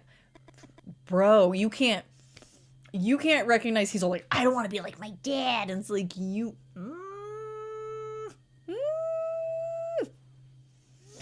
Writer says, the fucker. What a loser. You walk through the woods confident that you will be the one to find Holt's dog. But then, Vic, what weird little face will you make? Men in Black. Please, please, please, please. Gotta light, gotta light. Can we get a gotta light moment? Can we get a gotta light? Because, like, fuck Lee, man. Day's been okay. It was kind of low-key. I've been educating myself about my new disorders. Having a good time with that. It's a trip. Hello? You feel like someone's watching you. You're walking through a dense forest area where the darkness is almost total. You walk even faster than before. Finally, you reach a clearing and look at the sky. Oh, that's right. You got your fillings, but pizza. I remember. Finally, you reach a clearing and look at the sky. The meteor shower is gaining intensity. Your heart is in anguish, and you find it hard to breathe. Are you watching the Leonids, Victoria? Are you? You hold your head in your hands. Meanwhile, the cats in the background yell and like, Lee! Shut up, Lee! You're a jerk, Lee! Cry or don't cry. You know what? Let's give Lee a chance to become a real good person. Because I think He has that ability. Like, his reasoning for why he wants to settle down with someone, like, it's a little fucked, but it's also, like, it's very understandable. He doesn't want to run around on someone he loves, like his dad did to his mom. I get it. But controlling the woman is not the solution to that, right? So let's try to give him some humanity here. Also, am I still cherry vanilla? I'm still cherry vanilla. Let's... I think cherry vanilla was like 20 minutes ago. Here we go. Extra cherry vanilla. We're gonna let him cry. Macho cry. Let's go. The last time you cried like this was when you were 16. You'd come home early and found him hitting your mother. Bruh, you are so headed in the same direction. You tried to separate them and your father took it out on your ribs. His blows were like the rain of sledgehammers and his breath reeked of alcohol. I know! I know! I know! Preach. Preach. Thank you for the old, oh really. He pushed you against the wall and you ended up on the floor. Your mom was clutching her head when your dad took a deep breath and kicked you in the stomach. Won't hit you in the face because it's the only thing you got going for you. And one day you won't have it anymore. You carry your father's photo in your wallet to remember how good he looked. Hell no. Whenever the pain was too much, you'd scratch his entire face until his features blended with the cuts in the paper. What the? You seem to hear something, a kind of rumor? You think of the noise hands make when they shake the dust off of an old volume. A river? You try to think about the map you've got in the car. You can't remember seeing a river here. Further west, sure, but here? As you get closer, you hear it more clearly. You feel a kind of calm. Not peace, but numbness.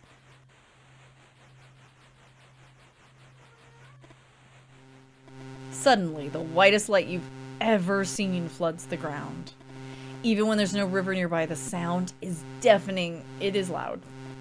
What? You feel the light pulse with painful intensity, as if millions and millions of red ants were sinking their little jaws into your skin. Ow! Pain turns into light. You want to scream, but you have no mouth.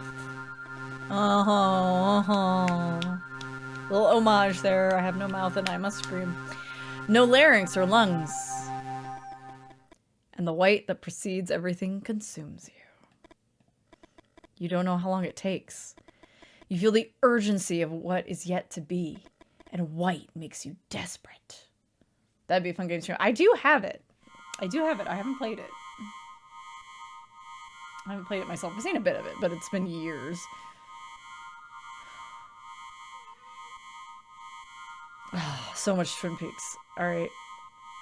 What is this goat creature? You feel the white light leaving your body, and you hear your own voice screaming at the top of your lungs. You drop to the floor and cover your head with both hands. You're filled with a sense of completeness that you cannot explain. We all need a little darkness.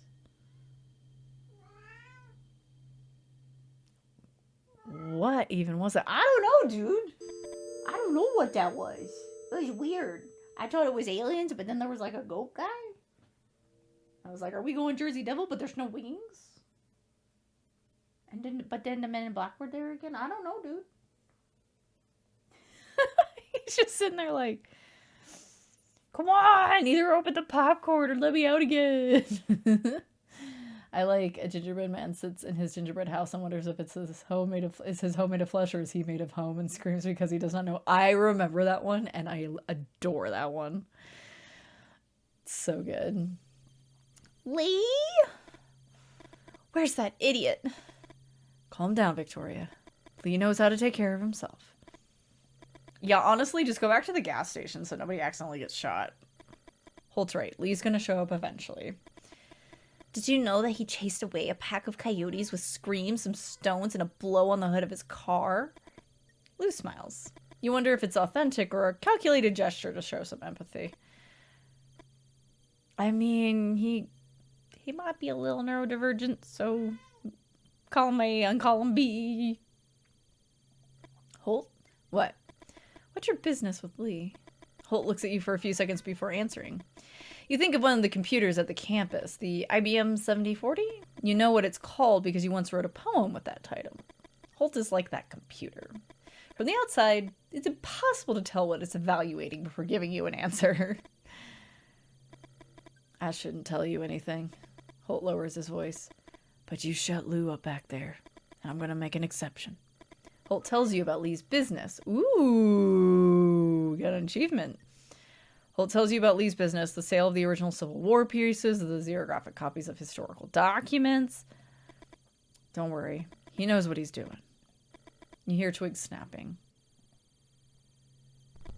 Who's there? Uh-oh. Grandma? What? I mean, this was the dream, right? The sight of Holt's grandmother holding an old rifle mesmerizes you. The whole thing looks like an image from some Wyeth painting. Ayo, N.C. Wyeth. I am kind of a sucker for N.C. Wyeth stuff that has to do with, like, the sea and, like, ships and pirates and all that stuff. And Grandma with the gat. The whole thing looks like an image from some Wyeth painting. A wet dream for almost any of your classmates. An image that not only defies gender stereotypes, but also demolishes social constructs like that of Grandma in classic stories. The expression on Holt's grandmother's face changes. Her features soften. My legs. Grandma! Holt picks up his grandma and helps her sit against a tree trunk. Grandma, what a big caliber you have! He looks at his dog's corpse and beckons you to come closer. Hey, buddy! Buddy, here, hang on. Hang on, buddy. Come here. Come here, you're being real noisy. And I love you. But no, baby, remember you went out there and your buddy didn't want to play, remember? You didn't want to play. He didn't want to play, so you came back in, remember? Come on. I might have to open the popcorn to distract him. Hi, buddy. Hi. Yeah, it's sweetie. Yeah. Everybody wants you to come hang out. Do you want a piece of popcorn? Here. Get a little bag ASMR going here.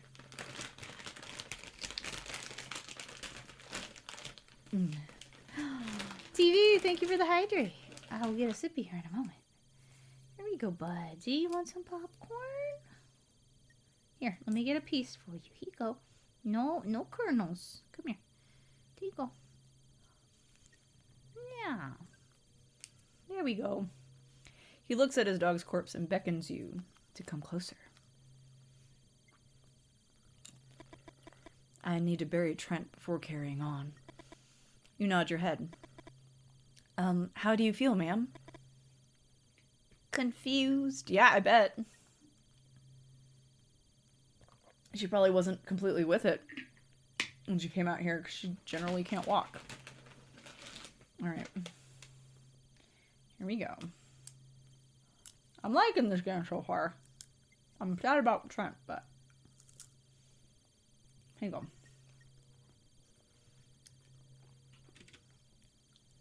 I'm safe. It's been a little bit. Here, Victoria. You didn't hear him approach. You grab the handkerchief without thinking twice. A strange feeling runs through your body. Shouldn't you have at least considered some other option? Clean up her legs. You rub the handkerchief against her calves and gradually remove the mud stains.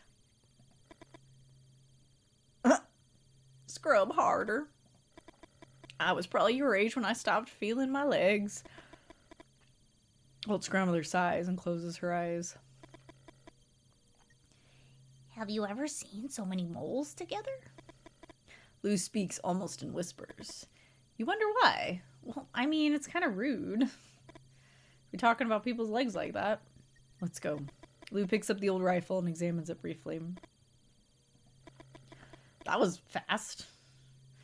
Holt looks at you with an expression you can't quite make out. Are you okay? No, you're not okay. But what are you going to tell him? That you're pregnant? That your boyfriend is missing? That winged creatures out of old pulp magazines are apparently more than just fiction? You walk for a while in silence. What was... Try to think of something else, Victoria. A few minutes ago, you all started hearing the screams. Noticing sudden movements in the treetops. We're almost there. Oh my gosh! It is Mothman! I thought the plural part had to do with the Men in Black. There's a bunch of them. Hi, buddies. You find it hard to believe what you're seeing. Moth gang, let's go. Why are all these creatures flying over the gas station? Interesting. Holt punches Lou in the shoulder. What? Interesting? Did you find it interesting what they did to Trent? We're not in one of your cheap books, Lou. A sudden silence befalls the group. I'm glad I saved when I did. It's not too far back. Should we suggest a plan? Or wait? Let's make a plan. Listen. No, you just cover me. Oh, alright. You close your fist tightly, trying to exercise the impotence you feel. Was it that hard for him to hear what you had to say? Shake your head from side to side. What's even the plan, running with his grandma in his arms? Why does he have to be the hero? Holt! The shriek chills your blood. Fuck. Lou looks at you as if waiting for something. How is she supposed to cover you if you don't leave the gun with her anyway? What I wouldn't give to vibe with the Moth gang. Yeah, you want more popcorn? We're over here. We're over here. I'm giving him little teeny pieces of... little kernel-free pieces of popcorn. Here we go. Another piece. There you go. Right here, baby. Lou looks at you as if waiting for something. How many bullets? Oh, he has a rifle. Wait, he left the gun with... Okay. 3. Oh, okay. Time to save. Time to save. Hope it's enough. Holt and Elsie are halfway to the gas station. 2 winged creatures are on the street lamps. The light, Victoria. These creatures seek the light. Tell Lou to take aim. Aim for the lamp. For the closest, farthest lamp on the right. Shoot. 3, 2, 1. You have 2 bullets left. Tell Lou to take aim. Aim for the center lamp on the right.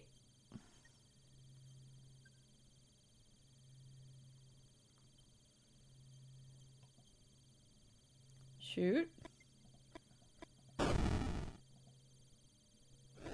Winged creatures flies to the farthest pole, and it does so over Holt and Elsie's heads. Desperate, you run for help.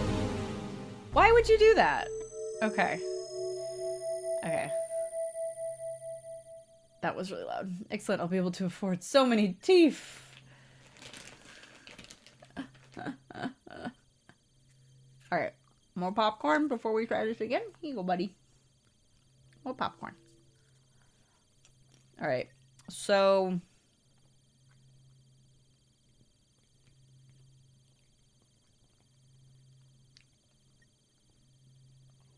okay. Tell Lou to take aim. Aim for the lamp on the left so they can't go there. 3, 2, 1. Oh shit. Too far away. Okay, let's just start that over then. Well then do I just go bam bam run to them?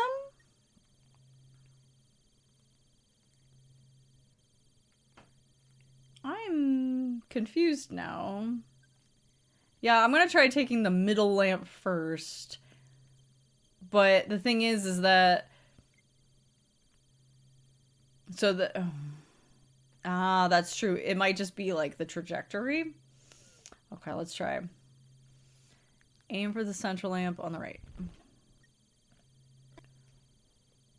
If we're thinking of this like a grid, you know? Aim for the lamp on the closest lamp on the right. Actually, he's closer, eh? Aim for the farthest lamp on the right. Nope.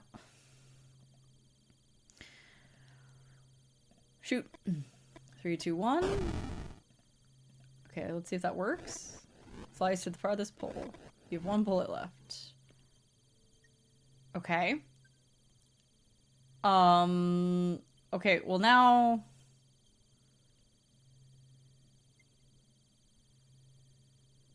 Okay, we know we can't fire at this because it's too far away. So I guess we'll try to shoot this guy. 3, 2, 1. Winged creature flies to the farthest pole. The 2 creatures fight, take flight, and get lost in the night. Let's go. Okay. Now we can go to them. All clear. Help me with Holt and LC. Let's get inside fast. Is someone gonna make a wish? You laugh under your breath. You look at Holt and he looks away.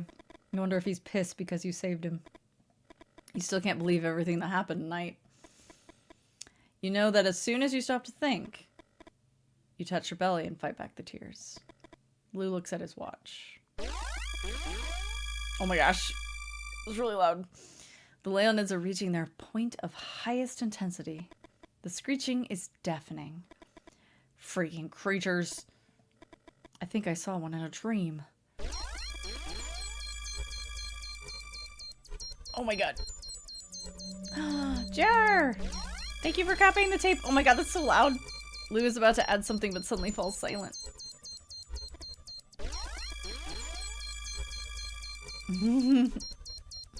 You approach the window and rest your hand on the glass.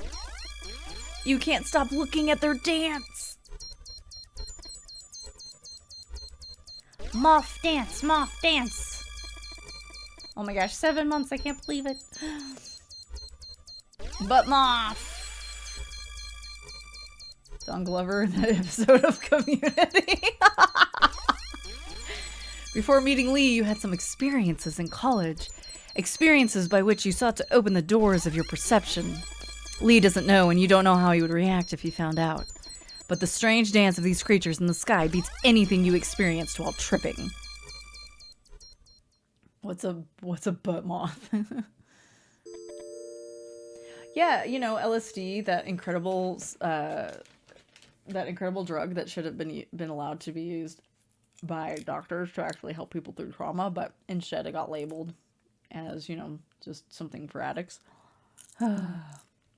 Along with stuff like ecstasy. Well, don't even let me get on my soapbox about the smear campaign against ecstasy. Don't do drugs, kids. Totally. They called him the Hivaro of the Hills. What he did lacked a ritual component. It had nothing to do with the taxidermy business. Even less with mummification. His shrunken animal heads were art, sold as collector's pieces.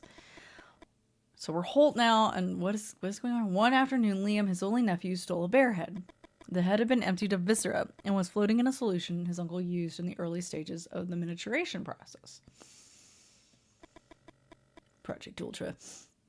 Liam lifted the head out of the bucket, wiped it dry, and put it on like a helmet. He stripped naked, left the house, and ran into the village. Liam entered the church in the middle of mass, screaming at the top of his lungs, waving his arms up and down as if he were clawing. One of the congregation members pulled out a gun and shot him. No fucking kidding. You remember the sheer terror you felt when you saw a bear man running towards the altar. This is worse. Ooh, we're all getting a little red-eyed tonight. Ugh. Worse? Worse than what? We're just gonna change the topic. You don't feel like retelling something you already went over in your head. What about you, Lou? I guess you heard some things, right? Lou adjusts his glasses. Lou Refill Hill. You think I don't know what they call me in town? may be true that some people make up stuff to get a beer, but imaginations have limits. You know, let's see, the thing the CIA invented because they thought they could mind control people. Yeah, that too. Always remember to bring your church gun. Invasion of the furries. And in the long run, we tend to rely on real experiences when telling a story. Oh, sorry, I didn't lose voice. Mothmen. They're somehow related to the Lanids and the gathering of all these creatures. Maybe he's right.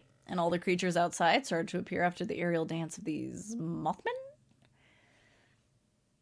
Ask... Oh, I do want to check on Grandma. I mean, are you asking why we would call them Mothmen? Because it's pretty obvious. Yeah, they just, you know, used it. Check on your grandma. Grandma, better? What are those shrieks, love? She's not going anywhere. It's painful for you to see how confused she is. 1 second. You turn on the radio. Static. Oh no. It's left. Left. No matter which way you turn the dial, all you hear is static. Okay. You'd never sung at the Moose. Not even on those nights when everyone egged you on and the booze in your system had drowned your inhibitions. Take it back now, y'all. 1 off this time. Almost without realizing it, you start singing the lullaby Elsie used to sing to make you sleep. Although more than 40 years have passed, the words come to your mind, one after the other. You close your eyes and caress her hair, singing all the time.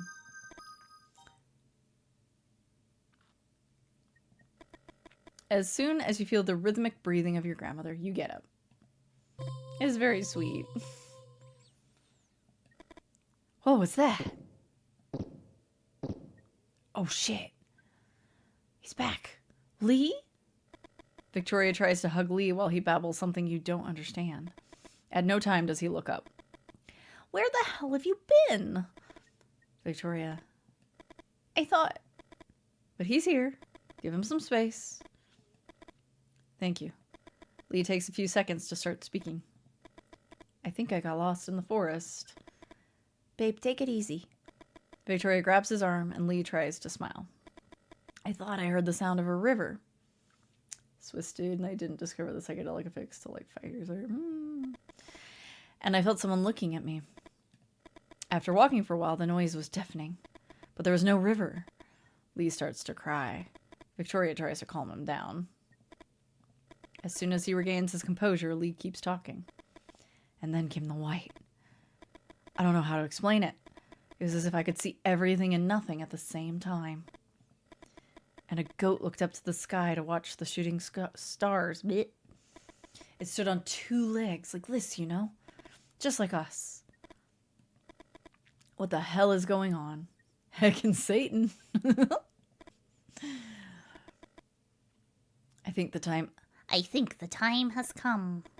Let me tell you a few things. Yeah, okay. Hang on a second, I'm just rearranging a few things. Here we go. Lou clears his throat and begins to speak. Although you can't stand his tics or his false dramatics, you want to know what's going on. The Lanids occur every 33 years. Some are intense, like those of 1833 or the ones in 1866. Others are weak, 1899, for example. And those are the ones we have records of. You notice that Victoria grabs Lee's hand. Lou walks over to the window and points to the sky. This year, they're intense again. 1866, 1966. Why a 100-year difference and not 99? That 1-year discrepancy bothers me too. And I think it has to do with the problems of our calendar. And the periodic adjustments that we are forced to make. Tell me, have you ever seen a medieval manuscript? No one answers. Just as you're about to open your mouth, Lou continues. They are usually adorned with warrior rabbits standing on 2 legs. Do you think these rabbits come from the imagination of medieval scribes alone? Those rabbits existed, and they were annihilated by man. Each meteor shower spawns new bipeds. And it was in one of these storms that mankind arose. It's a conspiracy. Oh, it's a conspiracy theory. What makes us different from all of them is that we survived by destroying any other biped that came along, or by reducing them to the realm of gossip or fiction. Outside, the creatures begin to fight. Why? What motivates them? And what about Lou? Should you believe everything he says? After all, Lou is a writer. Your grandma's cough sounds like the noise of a tractor's engine refusing to start. Oh, okay. Grandma? You have to kill them all. The voice with which she speaks seems to come from much further back than her throat. We had a secret weapon, and we would use it to finish off the upright beasts, but they decided to test it in the war. Elsie? What are you talking about? I wanted to take the Winans from the battlefield, and they... Your grandma caresses her legs. I just want to finish the mission. Victoria and Lee look at each other. Lou walks up to you and tells you almost in a whisper. I bet the moles on your grandma's legs correspond exactly to her grandpa's wounds. Did you ever tell Lou about your grandma's legs? We did not. You're confused, and Lou seems to notice. It's not just free beers at the Moose Holt. People tell me things. Lou speaks softly, but his words resonate loudly in your head. They're in a Waffle House, and all these Mothmen are guys in suits duking it out. It's just the Men in Black duking it out. The moles on your grandmother's legs, her grandfather's legs riddled by bullets in the Civil War. Could it be that Elsie's grandfather was talking to you through your grandmother's body? Now we got possession going on. The Winans? The Winans. A project that obsessed you for a long time, and now you think you know why. You decide not to think too much about Elsie, her grandfather, the moles, the Men in Black. You're terrified that behind all your decisions, something more than your own free will was at work. It's just 3 a.m. Waffle House fight. That's right. Come on. The Winans! Quick, let's get her out. No, it's still not working. What do you mean it's not working? It has some kind of safety mechanism, and I still haven't been able to assemble it successfully. Here, see? The L's. You look at Lou with curiosity. On the blueprints, here. Those L's are the rubric of a secret society founded in the middle of the last century. It's not so secret if you know about it, is it? Lou doesn't answer you. Why the L? Some say it's because of the way the knight moves on a chessboard. Others say it's because of Lewis Carroll. The author of Alice in Wonderland? The Society of Taking the L. That's me when I play fighting games. Exactly. Oh, let's just let him keep talking. Lou closes his eyes, holds a hand to the bridge of his nose, and clears his throat. Can this guy be any more affected? A stick I found that weighed 2 pounds. I sawed it up one day in pieces of 8 of equal weight. How much did each piece weigh? Don't give me math problems. Don't give me math problems. Everybody says 1/4 pound, which is wrong. A riddle at this moment? And bedtime for you? Have a good night. Take care. So far, the popcorn is working to chill Kitty. He settled down on my lap. So, I can get him another piece here. There you go. Victoria strokes her chin and Lee nods his head slightly as if he's counting something.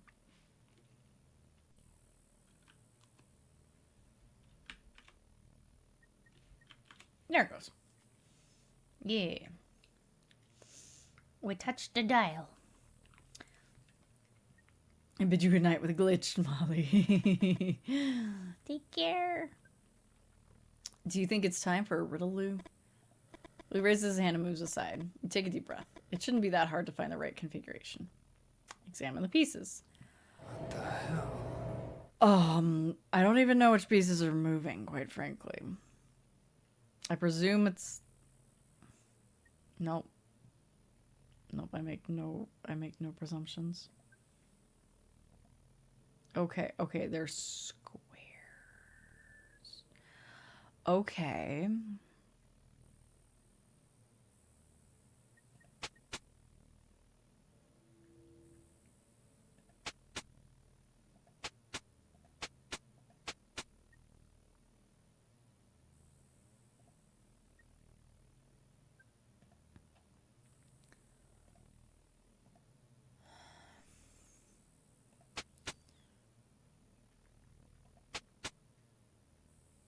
Okay, wait. Oh, whoops. Are these actually lined? Is this considered lined up? I can't. This is a thing.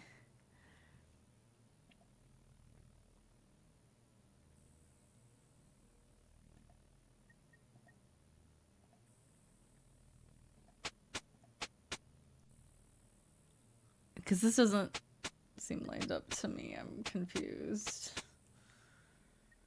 Right? I'm like, what?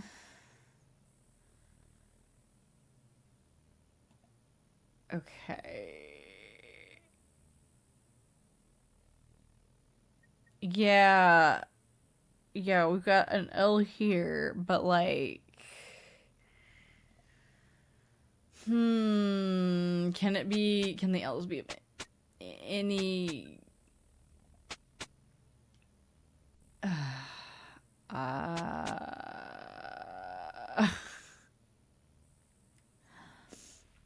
I hate slide puzzles with a burning fiery passion, so this is incredibly over my head. Hang on.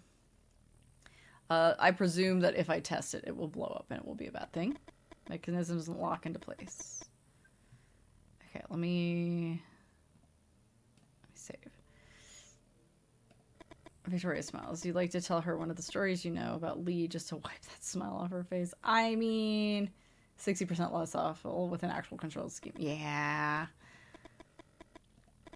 You're no exception. Okay, so... Are you actually going to give me help?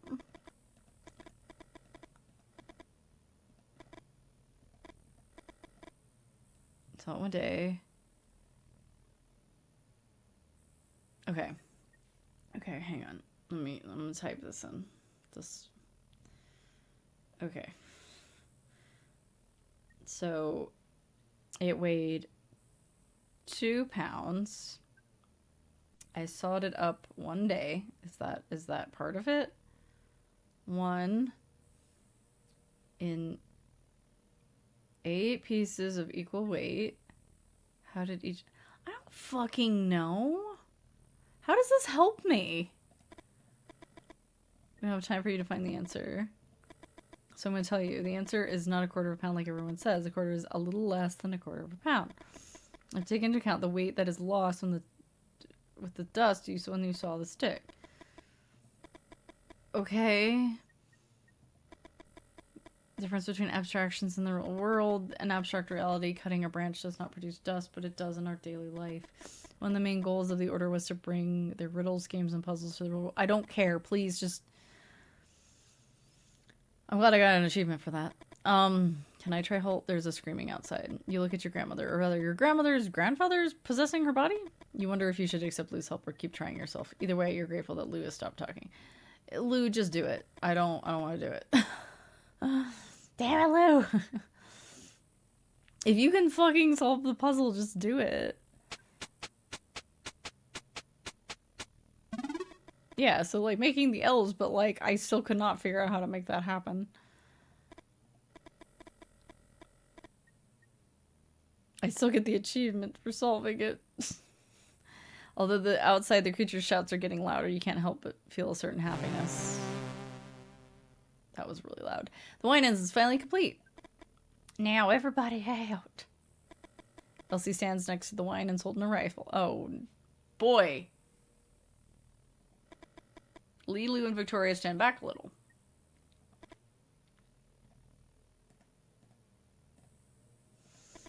You crack your knuckles and take a deep breath. At the helm of the Winans' steam-powered machine gun, you feel something strange. You find it hard to put into words. It's as if somehow the present has given way to the past. Rabbit men. They are weak creatures. Cannon fodder in the war against the upright beasts.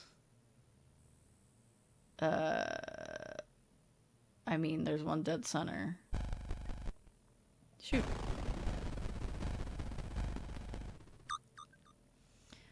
My left or your left? My left.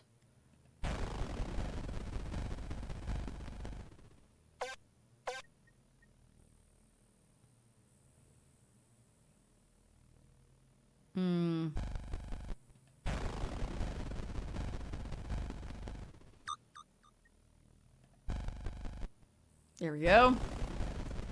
This got silly so fast. Yeah, it's a very unique setup for sure. Is Grandma the one playing? No, we're the ones pulling the trigger. She's got the rifle. Beware the dog man. They are behind the rabbit men. The dog men are more resistant than the rabbit men, and if you hurt them without killing them, they get mad. I mean,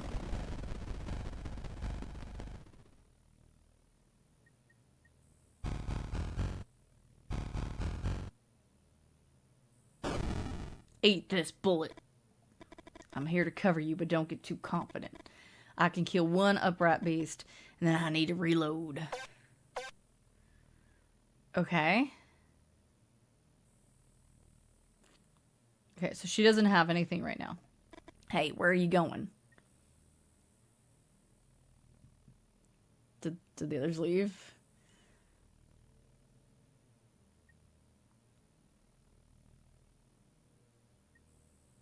Do we do... Okay, she's got her bullet back. So, do we just do boom, boom, boom? Hi, Siga. So we're gonna have one angry guy.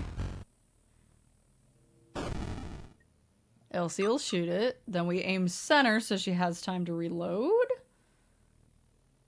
No.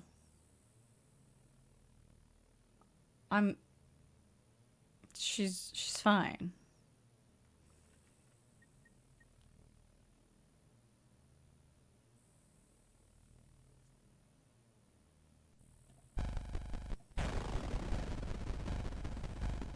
I'm confused. The moths have given way to all kinds of stuff.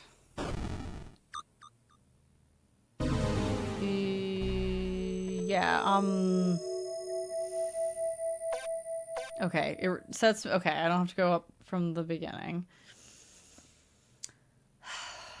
I'm... not sure then. Let's do left, center, right like I originally was gonna do.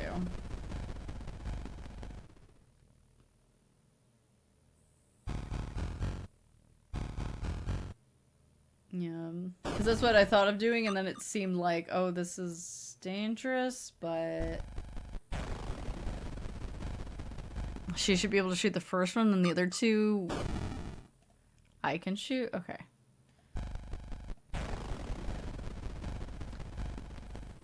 Oh, see, this is the first time it hasn't made me do the whole thing over. Attacking the dog forces Grandma to waste the shot early. Makes sense, yeah. Two-man, the woman gone. Deserters. I mean, you expected them to keep hanging out? I would be, I'd be like, let's get out of here, man.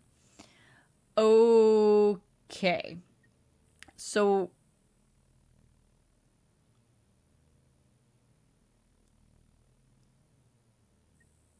I mean, we're definitely going to need her bullet.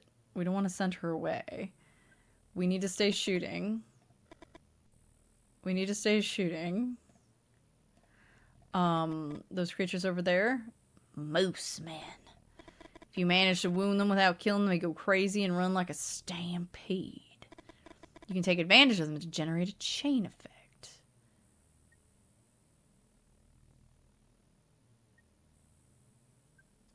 So I don't know which moose man to shoot for the chain effect. Should I aim on the big lion first? Let's try it. Yeah, right?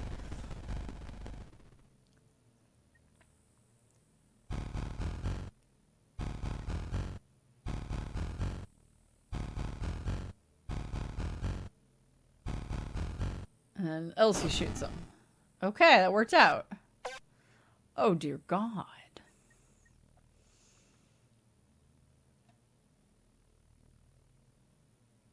I mean, let's try that again. But aim to the left, so we set off the moose.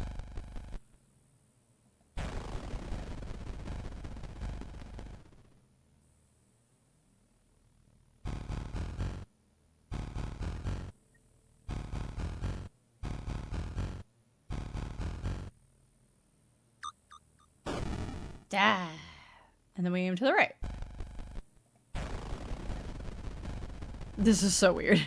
Oh no, not dumb offers, dumb offers. Owlman. Resist like dogman or moose man. But if you hurt them without killing them, they fly to the front. So be careful. Like on us or to the front line. So shoot moose man and start a chain?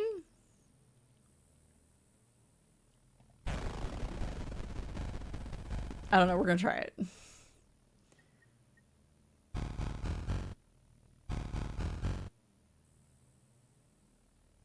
Nope. Yeah, no, that's dangerous. Okay. Okay, let's try this again.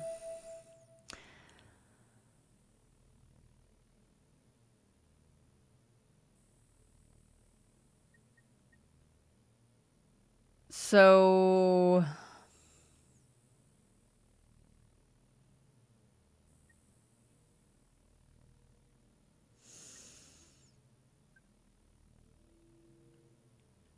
then...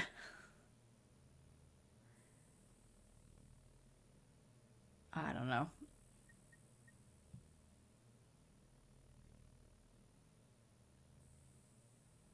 He'll fly up, but then this guy's gonna immediately approach, right? Or do the dogs not move forward? But they do. They do move forward.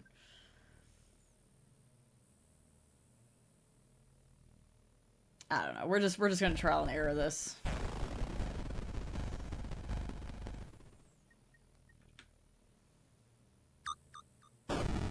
Die. Okay.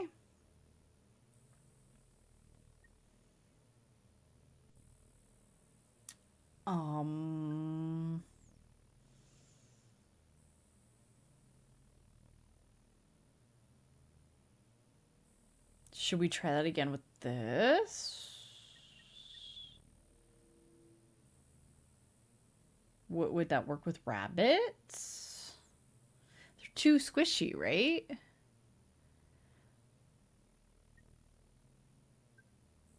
I don't know.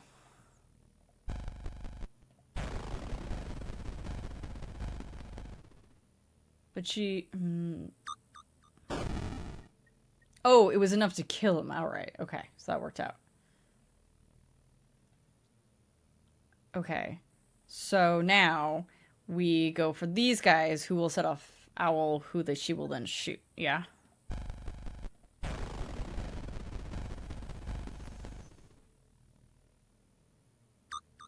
Oh, never mind. That was enough to kill Moose.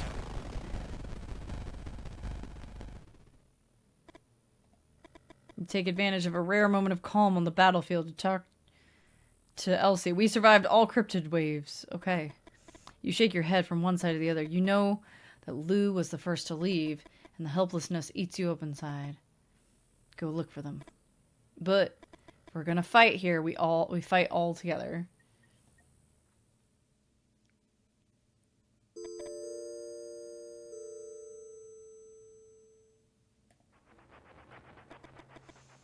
I don't want to keep running away. I should be out there and win my red badge of courage. Oh, God. Oh, God. Yeah, we know. It's a Civil War novel. Tells the story of a Union soldier who flees the battlefield. From that first act of cowardice, the only thing that the protagonist longs for is to receive a war wound, the definitive proof that he had become a man. Your red badge of courage? You want a real red badge of courage, Lee? I'm pregnant. Damn, she just came out with it. Your head spins. You find it difficult to organize your thoughts. You're gonna be a father? You think of your own father, all your suffering? I don't know if I'm a coward, Vic. Lee, did you know that Stephen Crane wrote Red Badge of Courage without ever having set foot on a real battlefield? The first time you saw Lou, you wanted to twist his arm and bring him to his knees. Now you smile and put an arm on his shoulder. Thanks, Lou. Come out and fight! None of you move. Out, I said. My red badge of courage. Lee, don't.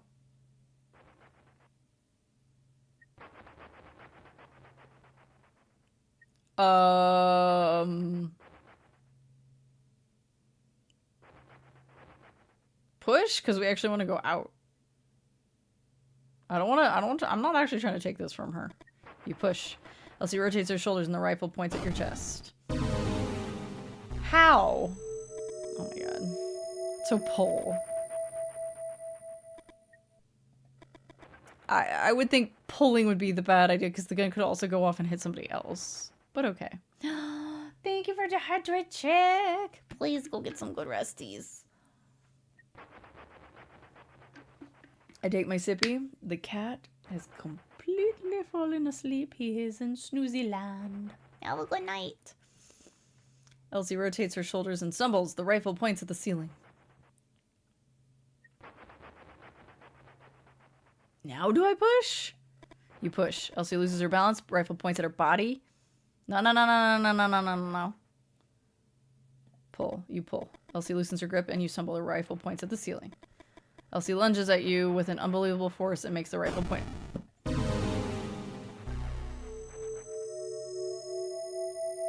What is the point of this sequence? Who cares? He wants to help. Why are we fighting? Do we have to kill Grandma, or are we trying not to kill Grandma? Because I don't want to kill Grandma. I don't want to kill Grandma. Push. Wait. Sorry. I need to pull first. Whoa. God damn it. Oh my god, please. Are you for real right now? I misclicked and I have to do this again? Why is this the save point? Bruh. If this were a longer game, I would not. I'd just be like, okay, bye. Alright. I was literally trying to go to save. How many misclicks is that in this game?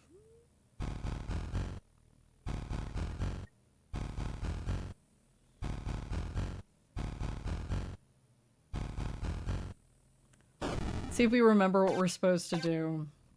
So, left.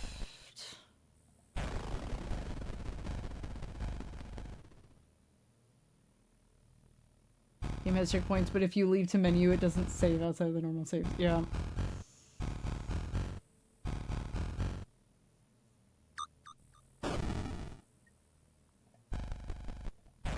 Little weird that there's not a checkpoint. I'm just pointing that out because this isn't even the beginning of the fight. It's like in the middle of the fight. Okay.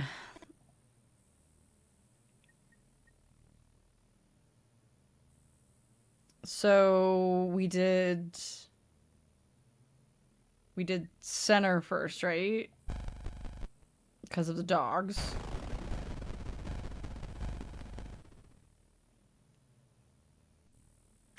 Then she shoots the one. We aim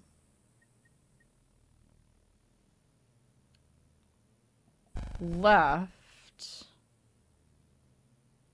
No, wait. We aim right. And should be enough to kill the owl man. This guy will come forward. She'll shoot them. Yep. Then we aim to the left to set off Moosey and send... And take them out. Because I thought it would send it to Owlman. But it's enough to kill him. And then we just aim center.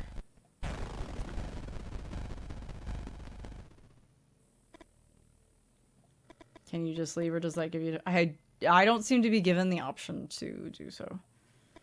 Shake your head. Ba ba ba ba ba ba ba ba ba. Okay. Like, why is there not a checkpoint at the chapter change? That's weird to me. I don't want to keep running away. I'm preggers.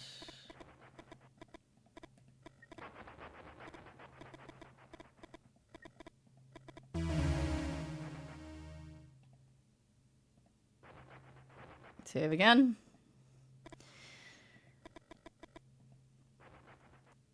So we have to pull first.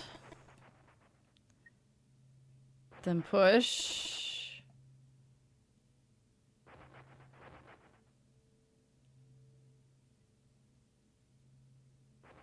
Yeah. Yeah. That's true, that's true. Pregante. Pregnant. Pull again. No, that was wrong. I couldn't remember what I did. So it's pull, push, push. It wasn't Holt's grandmother, Lee. Your hands are shaking. You didn't fire the rifle. However, somehow you'd been able to feel the different endings. You knew that in one of them Elsie would be shot, and yet you didn't stop. You literally gave me no choice. Please don't phrase it that way. You gotta go over. Dawsky's being this detailed. How you doing, Tenchi? She's alive. They shot me. The resilience of the possessed? You don't know why you're surprised. After all, Holt's grandmother is possessed by her own grandfather. A soldier who fought in the Civil War and was mowed down by a machine gun. The same machine gun whose bursts you now hear outside the gas station. Tearing apart creatures not mentioned in any biology books. Buh.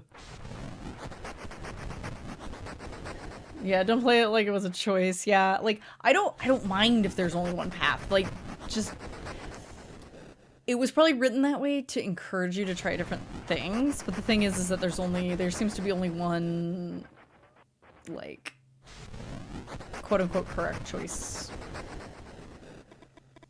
8 bullets, you sons of bitches. I only just now realized that my chat is the smaller chat. Hang on, guys. I didn't switch it back. I thought I did. Hang on. Hang on. There you go. Yeah, you've been tiny. Didn't even realize. 8 bullets, you sons of bitches. Hey, Vlad. Yeah, it's a good expression, right? Wow, that was a short chapter. Victoria's turn. How's it going, Vlad? This one has been interesting. Now, you don't think about it too much. As Holt fires the Winans machine gun, you run as fast as you can. If you want to survive, you had to get away from there. The only word you can think of to describe what you see is pandemonium. Not only in the traditional sense, a place of noise and confusion, but in the original sense of the word, a place where all demons congregate. Lee tries to make himself heard over the gunfire and shrieks of the creatures. To your left, Vic. Don't.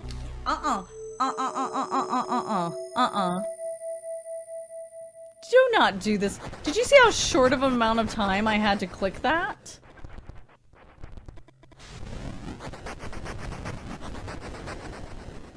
Alright, they're clawing at me. It's so easy to misclick in this game. It's really soft. A pig man tries to grab your arm. A pig man?! But you manage to get away. You're almost there. Get in the car and slam the door shut. You hear a knock and you jump in your seat. Let's go, let's go. Lee speeds up, and the pandemonium is soon behind you. You think about Lee's previous car. What a clunker. And now you know how Lee managed to buy a car like this one. Holt told you. Yeah, poor Holt. The Leonid's upright beasts. Intrafamilial possession, oh, sorry, this is Lou. And experimental weapons, the Order of the Elves, Men in Black, and Mothmen. There they are, the topics of my next book.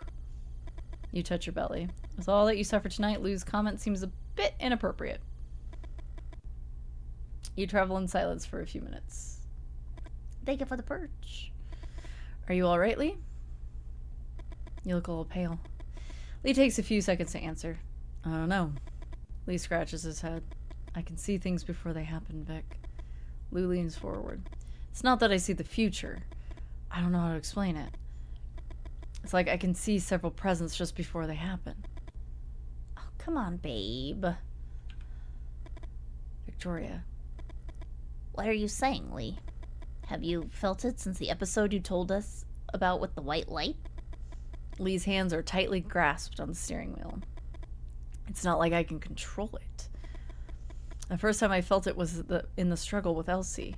And the second we were running to the car, Lee looks you in the eyes, and suddenly you can feel all his pain. And some of the presence, the creatures, Vic. Lee's voice breaks. The creatures. And he begins to cry. I mean, that's kind of an awful thing to have to live with. To suddenly have dropped on your lap. I'm debating whether or not we're going to be sympathetic, though. Because he's still been an asshole until now. What do we do? What do we do, chat? You tell me. Would you like to lay a hand on Lee's shoulder? Or change the subject? No. Oh wait, you piece of popcorn.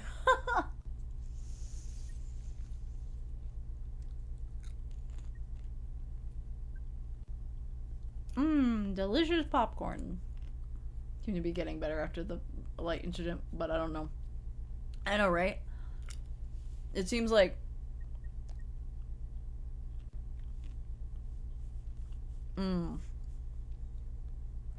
like this is a bit of a thing to have to live with, because it's like, okay, so he's gonna see that for everything going forward. Chances are we ain't sticking together anyway. There's no way. Alright. A small pat. I'll give him a small pat. You feel him gradually calming down with the contact. He rests his head on your hand and you stroke his cheek. After a few minutes, you remove your hand and settle back in your seat. You look for Lou in the rearview mirror and see him jotting something in his notebook. Lou seems to always be writing in one way or another. You envy his tenacity. And you wonder if that's what it takes to be a writer. Actually, yes. In many forms of art. Just keep doing it.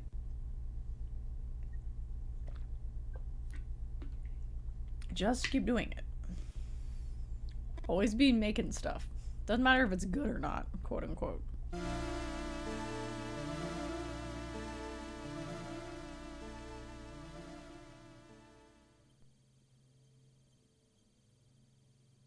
Yes?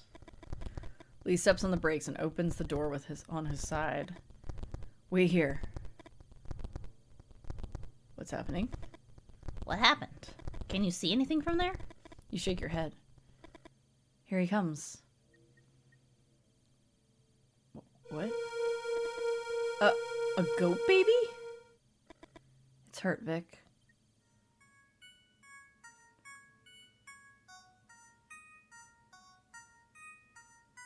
Okay. Is this us going, oh, he looks, it's a tiny little goat baby. Neither of you say anything, you think you know what you have to do. Lee kisses you on the mouth and starts the car. In the backseat, Lee clears his throat. I don't want to be anticlimactic, but the demonization of the god Pan, Satan as a male goat. You do know that there are records throughout history of bloody wars against goat men, don't you?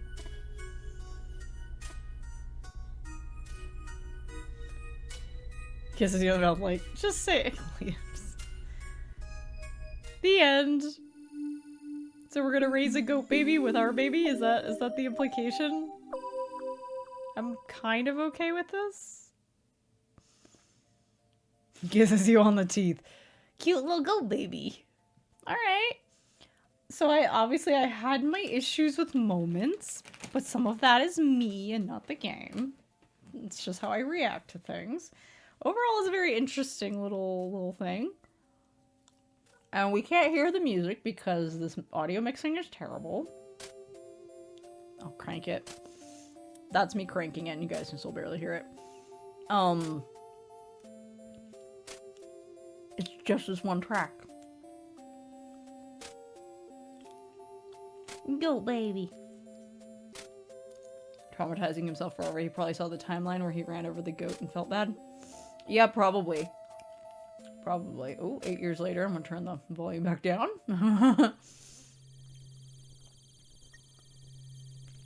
Uh-huh. Men in Black, let's go.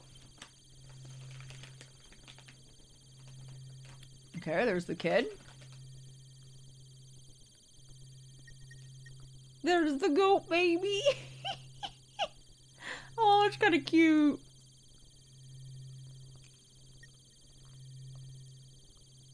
And then there's the kid. Yeah, exactly. Not just marvelous. You get an achievement for watching the credits. I was hoping the Men in Black would play a bigger part. I was hoping they'd show up. The kid. Oh, cute, cute. Okay, so they got like a gallery. Make a really inaccurate drawing. Oh, fun. Nice. We got a lot of them. Die all possible deaths. We missed it.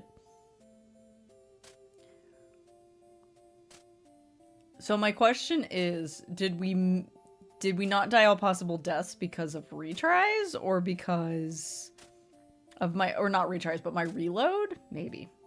Maybe. That one reload I did where I skipped the death. But you can play the solitaire. You can play the impossible solitaire anytime you want. Neat.